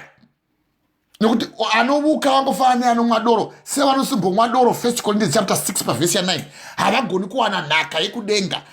Anotova nemuromo wakatsuka anotomutsa waanwa netii yaamwa kuseni ototanga kutodhakwa netii nekuti shuga inodhaka kana yanosadza charo ukaridya inodhaka macarbohydrates idya sadza rakawandisa uone kuzvuuka kwaunoita unotanga kuita fanenge wadikwa uchagoni kumira nekuti rinodhaka pasatitsirega kudya sadza zvakaterekwa naMwari tiri kutaura nyaya yekuchinja mumira yamemuenda munovuka uko motanga kurova magagada nembira muchiuchira so iwo majita anoitwa kana kwana murehwa uko muchivuka so ipo muri kuti mweya womunhu wafa uyu unofanira kundiuta kudenga apa muri kutanga kuimba kuti zvinonyadzisira zvose zvinenge zvichimbwa ipapo usafunga kuti zvekuindisa vanhu kudenga iwo pajita apa ndo panoitwa chihure chirega uone zviuno mashandisirwa nezvezvichiitwa zvichiuchirwa munhu achizeka so apa ndiye mai vanenge vaine murume anenge akagara kuchotoko iwo ndo pavanotanga kuchitamba manje vakabata pasi apa chirega uone chiuno zvezvichiita ichi sego nokuti gokana chiuya richida kuruma so rinotambisa chiuno so matambisa adachira chiuno izvo kukoka uturu hwokuti ndicharuma ende kana ndaruma uchazvimba chete iwo ndo paunenge uchiuyisa manje chiuno nepamwe muchirova majiti pepe iko kumazezuruku kwana murehwa nana mutoko wochiona manje chiuno chichiuya kudai izvo wamuri kuimba uwe manje zvinonyadzisira zvinenge zvichimbwa hatigoni kutevedzera izvozvo munozviziva iyo jiti yacho kuri kuvuka uko now muchitamba hapana kana Mwari zvese zvinenge zviri zvokunyadzisira mamwe mashoko haabudi haaperi alright kana zviri zvaMwari zvadii kupedzwa nokuti pane mweya wekuuka muchitamba so muchivhinyuka muchiita sei mabvapo ipapopo ndo pamenenge maakutanga kuti kana aakuvigwa zviya uyai pano motodana iye muvuki bhaibheri matorasa kudzi vechechi mapedza basa renyu memochengeta mechechi mapedza basa renyu chiregai vachiuya verudzi vedzinza ndovoda kuuya ndouya panapa zvenyu mapedza inini ndinoti wandochekera kuti hapana wedzinza anotevera kana matondidana ndindopedza zvose kusvika ndapfushira ndakafushira sekuru vangu vakafaiti 94 years last year vakati indakaziva kuti Jesu Kristu ndo mwanakomana womunhu anoziva mwana wangu uyo anonzi mai mawewe ndakaenda naye 94 years akati ndakaziva kuti Jesu Kristu mwanakomana womunhu iwo wandiparidzira uye hakuna munhu mumwe achabvisa zvakaiswa pauri ndaivuka ini ndaisvuta fodla yebute ndikisa mumino ndikaparidzira kana mbuya vangu inini vanga vasati vachaziva ndikati kubva nhasi ndoda kuti muvabvise vachasvita fodla yemhino iyi kuti mweya wavo nenyama yavo zvipesaniswe vawane zororo vakatsamwa vanhu ivo vachiti vanonamata izvo vavukiwo wai nokuti vanotoendawo kumapostoroku vachinopuhwa mahwe uku kudzinofanira kukandahwe kumabvazuva ndipapa makabhuwa kuti mwanakomana womunhu wakambokandahwe akasumudza hwe akaenda kumabvazuva akasumudza akataura nezita katatu kuti nawe mozisi muzita rababa nemwanakomana wotaura zita ramozisi naelija ivo zvavakauya vakaonekwa kuna Matthew chapter 17 pavhesi ya1 vakauya vakapenya the transfiguration nepapa makabhuwa kuchinzi Jesu akatorawo mahwe akatanga kutoumbawo achiti ndo mozisi wangu wandaa kufamba naye ndo elija wangu wandaa kufamba naye iwo ndo paunopuhwa kana nhoko kana kuti unogona kupuwa kana iyo kasha yefodla nhoko chaiyo kupuwa kasha wopuwa ende unenge uchipuwa iri mhuka iri unopuwa musoro chaiyo kaka uni nyanga yembudzi ndopa munofanira kuchengeta fodla yenyu ndopa munofanira kuti muite zvose no zvose izvo wauri kukoka hasi Mwari kuuka uko ende kana uchiuka usafunga kuti mweya wacho uyo hauyi kuzozorora pauri unotozorora nokuti wamudana sekudana kwakaita murume anonzi Sauro wakatoitawo kudana ukauya ukabvunza kuti unondidire iwe ndiyo mama wako yakuvenga kuna mai kuna 1 Samuel chapter 28 pavhesi 20 ya 12 kuti wandidana kuti zvidini munodana vangu vanhu vamwe ndakati anenge angoda kubika doro chete indafa uyo ndo anoroha nokuti hedhesi iri kutogosha vanhu izvozvi zvakazarwa chapter 20 pavhesi ya 14 iri kutogosha vanhu nokuti muranda waMwari John ari pachikomo chePatmos kuti gungwa rikabudisawo vakafa vakanga vari mariri norufu nehedhesi zvikabudisawo vakafa vakanga vari mazviri mumwewo nomumwe akatongwa sezvaakabata ipapo rufu nehedhesi kurova kuti hedhesi iri kutoitika izvozvi vanofa vaya vanotika wanga akapenga vananandunge uko ari mukati mehedhesi izvozvi newe unokuvuka kwaunoda kuchitovhunzira kun'anga nevavuki vanorira nekuita zevezeve now iyewo wakatomirirawo kutopinda muhedhesi ndosaka takupawo kuna Ezekiel chapter 14 iyo mupedza chose igwatakwata rako iwe isadza rokuti unokwata iwo kwaya woga kana waita raita bure ndiwo waritisa bure nekuti bhuku takuvhurira Ezekiel chapter 14 pavhesi ya 10 now kutongwa na zvakaipa zvomuprofita zvichaenzana nezvakaipa zvaanofudzira kwaari. Iwe unondovhunzira ikoko uchindovhunzira kung'anga kuvavuki uku.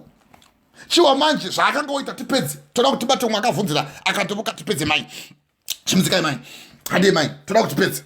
Handa kuziva kuti ndimai chareba zvakawanda kudai so. Ndikuti ndino dzakatowandei asi toda kuti tipedze. Fambai mai. Pavhesi ya 12. Pavhesi 12. Hey. Mukadzi wakati achiona Samueri. Noa. Akadanidzira nezwi guru. Famba. Mukadzi akataura naSauro. Hey. Akati, munondinyengerereiko? Hey. Nokuti ndimi Sauro. Wazviona manje saka mweya mucheno unotouya uzotopupurira pamusoro pedzidza kuti uyu wamutosa kwachiona kana mweya wakaipa wakasangana nemweya waumwari indikasangana nen'anga ziya dzotanga kungovhumuka dzoga so kana kungovhunduka nekuti uyo waari mutsa uyo haasi wenyika ndiwo mweya waumwari waikaikusei amen. Amen. Akataura akati ini ndiri wedenga handinei newaari kufunza uyu handivukini.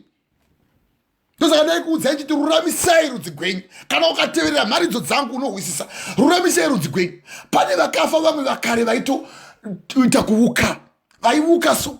Ndosakadakati ruramisai rudzi gwenyu saDhavhidhi. Dhavhidhi wakatoruramisa rudzi nekuda kwomurume uyu anonzi Sauro. Sauro wakafa akavigwa seshiri sembeva so. Ukaverenga kuna 1 Samuel tsamba iyo takaiverenga so. Kuna 2 Samuel chapter 21 kubva vhesi ya 1 kusvika pavhesi ya 14. Akavigwa sembeva so akafa nevanakomana vake Jonathan vakavigwa sembeva. Dhavhidhi watozonamatira dzinza rake kuti uyu wanga ari muvuki uyu nokuti iwe ukatanga kuvuka ziva kuti nerudzi rwako kucharamba kuchivuka uye kuvuka kwako iwe unofanira kuti utonamatira kuti ururamise rudzi rwako unamatire kuti kuvuka handikudi. Dhavhidhi wakanamatira vana veIsraeri vanga vatukwa nekuda kwomuvuki 1 wainzi Sauro iyeyu wotondovuka so. Ndo yandada kuparidzai mangwana edhimoni rengozi 12 times achida kuuraya Dhavhidhi nenyaya yekuvukai nokuti kana watongoshaya mweya waMwari wakuda kungotsvaga zvimwe zvinokuraramisa.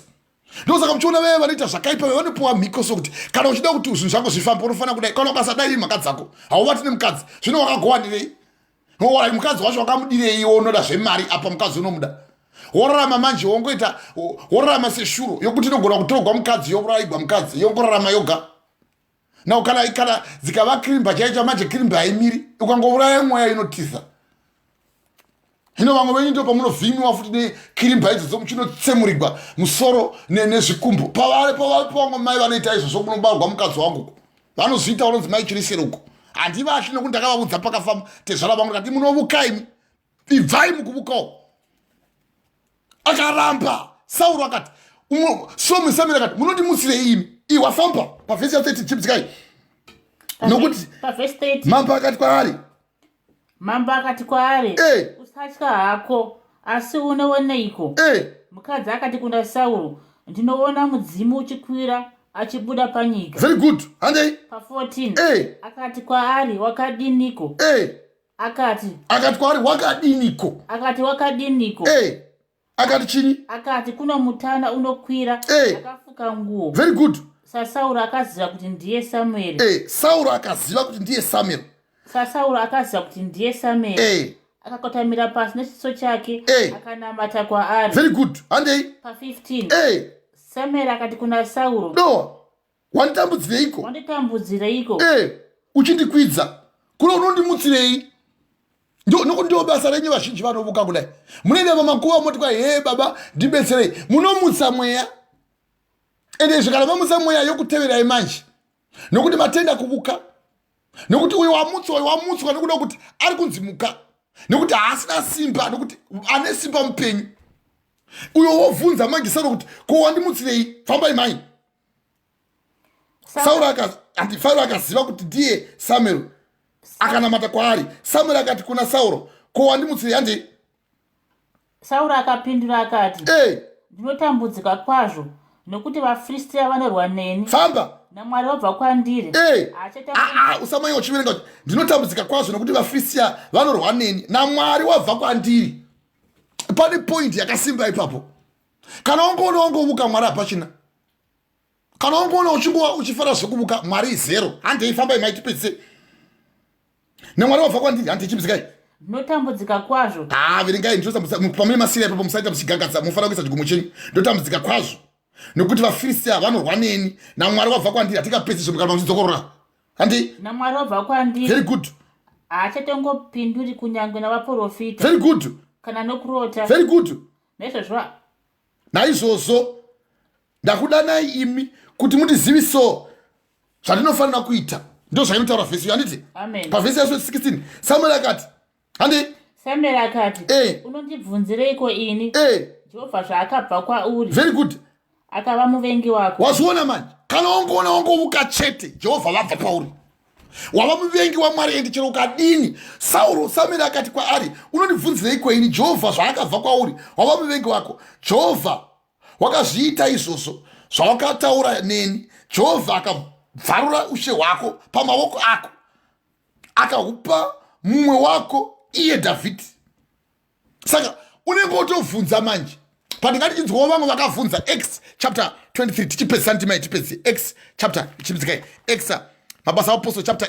Acts chapter 13 pavhesi ya 6 wakanga atouya pane vamwe vanotoita zvokutoita matrade nemuso kuti aripo umwe akaita saapostle Michael Gabriel Prince hatichataura nemazita nekuti kuuka munokuda kwazvo kai ende munotouka ende kuuka kwacho munokufarira kwazvo now ende ndakatizisa ndakabvisa sepanapa pafacebook ndakadambura vanhu vakawanda ndandine mafriends aikwana kuitawo 3900 ndikabvisa 3600 ndasara ne365 nekuti Mwari vakandiudza kuti vazhinji vavuki havadi shoko chavanoda kuvuka asi pavachazoziva simba raMwari rosumuka manje havachakubati nekuti vavuki muchangogarira mukuvuka ikoko verengai mai chimzikai mabasa apostle 13 pavhesi 6 muwo umwe murume akanga aine simba raaitoshandisa achiri ndi Jesu nokuti vanovuka vanozviti ndi Mwari vasiri Mwari zvizivei izvozvo iyo zvizivei now pepukai vana vaMwari verengai mai mabasa apostle chapter 13 kubva vhesi ya 6 musoro shoko muchimzika tifambeni ndima yetipedzi tikari zvitibve ndima yakatirebei tipedzi takuda kuchipedzisa manje anoda so kuudziwa shoko raMwari asi kana vangobvapo kunovuka muchiinda kwamunenge muchibaya nenareti so muchibayiwa nenareti so muchindodzi yeye tiri kukuisai mune maziva machechi waya anonge achibaya nenareti paukabva kuchi Abrahama wakabayiwa nenareti ndepapi uye paukabva kuchidzi Isaki wakabaya Jakobo nenareti ndepapi uye paukabva kuchidzi iwewe Jesu paakazvagwa pane paaibayiwa nenareti kumusana kwake uku ndekupi kana iye Jesu kuti wakabaya kana vana vaZebhedhiya James naJohn ndepapi kana mwana waAlphaeus Simeoni kana Simoni Mziloti kuti wakabayiwa nenareti ndepapi kana Thaddeus ndepapi kana Philip paakabayiwa nenareti ndepapi kana Elijah paakabobaya Elisha ari mubati weumwe yake nenareti ndepapi kana paukabva kuchidzi wakarova Elisha chifuva kuti taurisa nezvatataura izvi undoti zviri kutaurwa izvi uzvireve ndepapi kana paukabva kuchidzi taisa ndaza apa uruka apa ndepapi paukabva kuchidzi Elisha wakaisa ndaza mukadzi akanzi uruka apa muchiisa mujenya so muchiti kwai ndo Mwari iyo kana mochengeta vakafa moti kwai ava vazambe ava vayera mbeva ava vataridzei kumabvasuva ava vaise mubako vadlupa kwandakaitawo kumaotora kwai vadlupa vaise mukati mebako kumperiperi mukoma wangu wakafawo kwakatsva nemoto nepetro vanetsana nemukadzuko nokuti waitawo chihure no izvo kana akafa kana akasina kukumbira Mwari uregero ndakazotonamata naye on deathbed bvunzai mukadzi wangu ndikati chitokumbira Mwari uregero nokuti ungafa ndikuti azve 2011 ndikamunamatira padeathbed ndikanomuchengeta ndini akati Jehovha ndiregere zvivi zvangu izvo zvikumuka kwaJesu wakarevesa nemwoyo wake tomuwana kudenga zvino iwe nekuda kumuka kwakoko Mwari haumuwani ende uchafa wakabata lalala futi nekuti edhesi unoenda kundogochewa uchatanga wapotobhurayiwa nekuti nyama yamunogochaya kuti mudla muipisi kuisa tsito munoita yekubhuraya saka kuedhesi ndokundobhurayiwa iwo kana nemazigaro ako akafuta waonenge uchiminaira chaizvo kumberi kwavanhu uchikotamira kumberi kwavanhu kwemafundisi uchiti vafundisi vapanduke une mweya waJezebheli na muchatopasiwa mose muedhesi achatsvukira ende haambotushiki futi mazofuta iwawo rai richingogochwa riri mukati sekugwadza kunoita mupiri kana kwakuti gumbu rangu rogwadza chinogwadza uchiona asi unochiwa zvose izvozvo zvichaitwa izvozvo nenyaya yenyu yekutsvaga kuvukai vanorevere chizvo sokuchechi kwedu hatiti ndekwenyuko yaMwari yakatangira kudenga ichaperera kudenga uye tsamwa kana watsamwa unofanira kutendeuka iwe kuna Genesis uko akaudzwa kuti kana waita zvakanaka aufariwe here. Genesis chapter 4 verse 6. Wauraya munun'una wako Abel uko Cain uko. Watsamwei chiso chako chaunyana nei. Unotsama nekuda kuti unoda kuvuka iwe. Uri muvuki iwe. Unorira nekuita zeve. Uyo unoda vanorira nekuita zeve. Vanobvunzira kumweya vanhu vakafa. Isaiah chapter 8 verse 19. Kana vachireva zvinoreva shoko iri, kana vasingatauri zvinoreva shoko iri, havana chiedza chomangwanani. Dzokai kumurayiro nezvipupuriro. I don't apologize. Unomuka kuti achikuparidza kudai tokuparidza kuti utide. Ramba.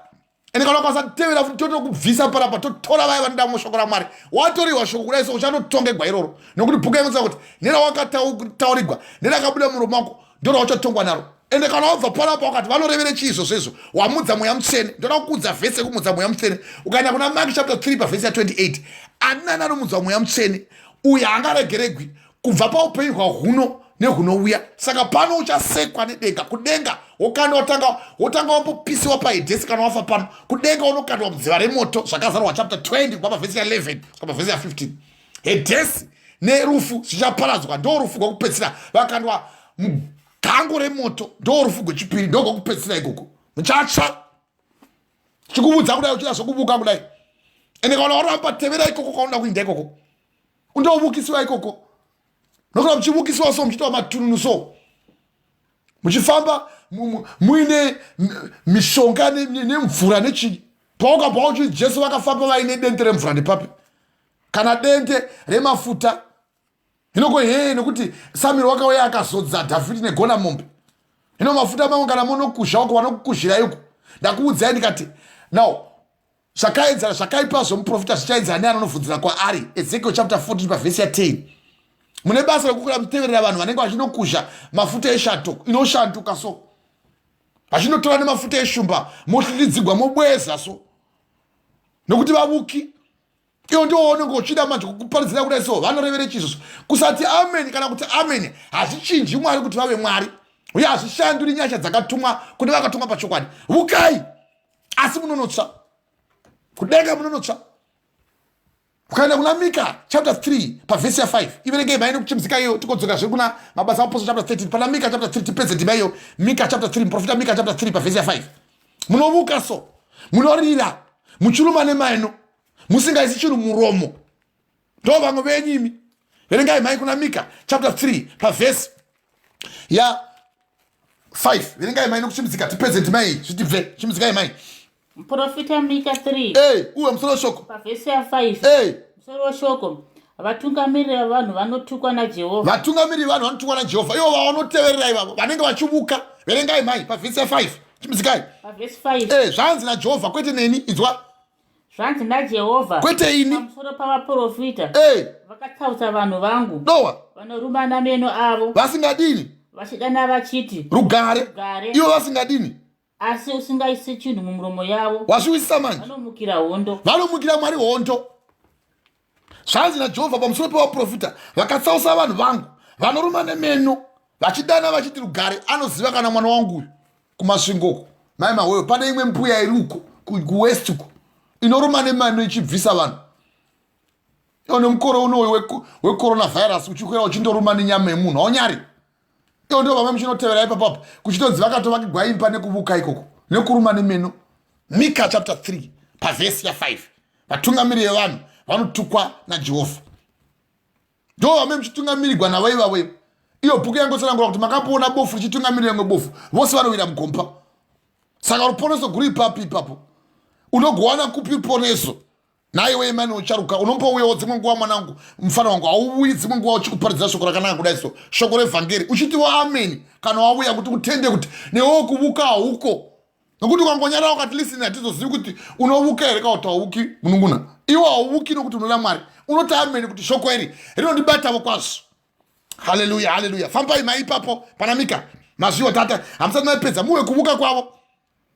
Zvanzi naJehovha pamusoro pevaprofita, vakatsausa vanhu vangu, vanoruma nemeno, avo vachidana vachiti rugare. Iyo nyika ichitambura kudai, makasungunuka.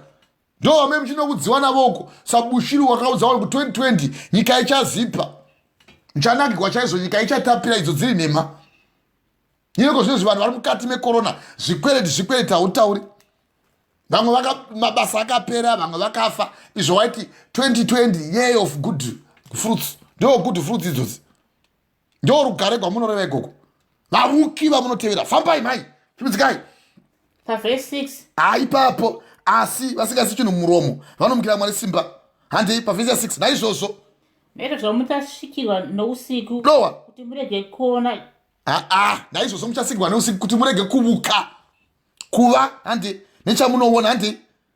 Verse 6. Naizvozvo muchasvikirwa nousiku kuti murege kuva nechamunoona. Very good. Muchava nerima. Muchava nerima kuti murege kuvuka. Wazviwisa manje kuti murege kudii mukadzi wangu? Kuti murege kuvuka. Saka vhesi iyo naizvozvo muchasvikirwa nousiku kuti murege kuona nechamunoona. Muchava nerima. Ivo vacho vanenge vachivuka vachasvikirwa. Mira zvangoona. Richadzima zuva. Muchasvikirwa nerima kuti murege kuvuka. Zuva richadini? Zuva richavirira vaprofita. Very good. Chiedza chamasikati chichavasvibira. Famba. Verse 7. Vaoni vachanyadziswa. Nowa. Navauki vachakanganiswa zviro kwazvo. Very good. Vose vachafumbira ndebvu dzavo. Nokuti hakune mhinduro inobva kuna Mwari. Very good. Why can you say amen? Iyo Micah chapter 3 pavhesi 5. Zvanzi naJehovha pamusoro pevaprofita vakatsausa vanhu vangu vanoruma nemeno vavo vachiti rugare asi vasingaisi chinhu muromo vanomukira Mwari hondo. Naizvozvo muchasvikirwa nousiku kuti murege kuva nechamunoona. Muchava nerima kuti murege kuuka. Zuva richavavirira vaprofita. Chiedza chamasikati chichavasvibira. Vaoni Verse 7.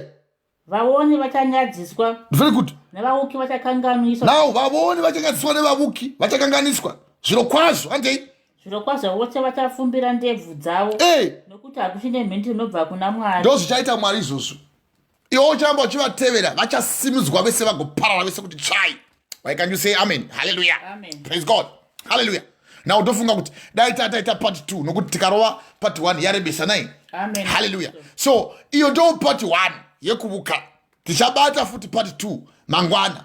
Dai Mwari vanga varopafadza kutora kwamashoko avo. Dai wanga wagona kusumudzwa wabva mukati mekuvuka.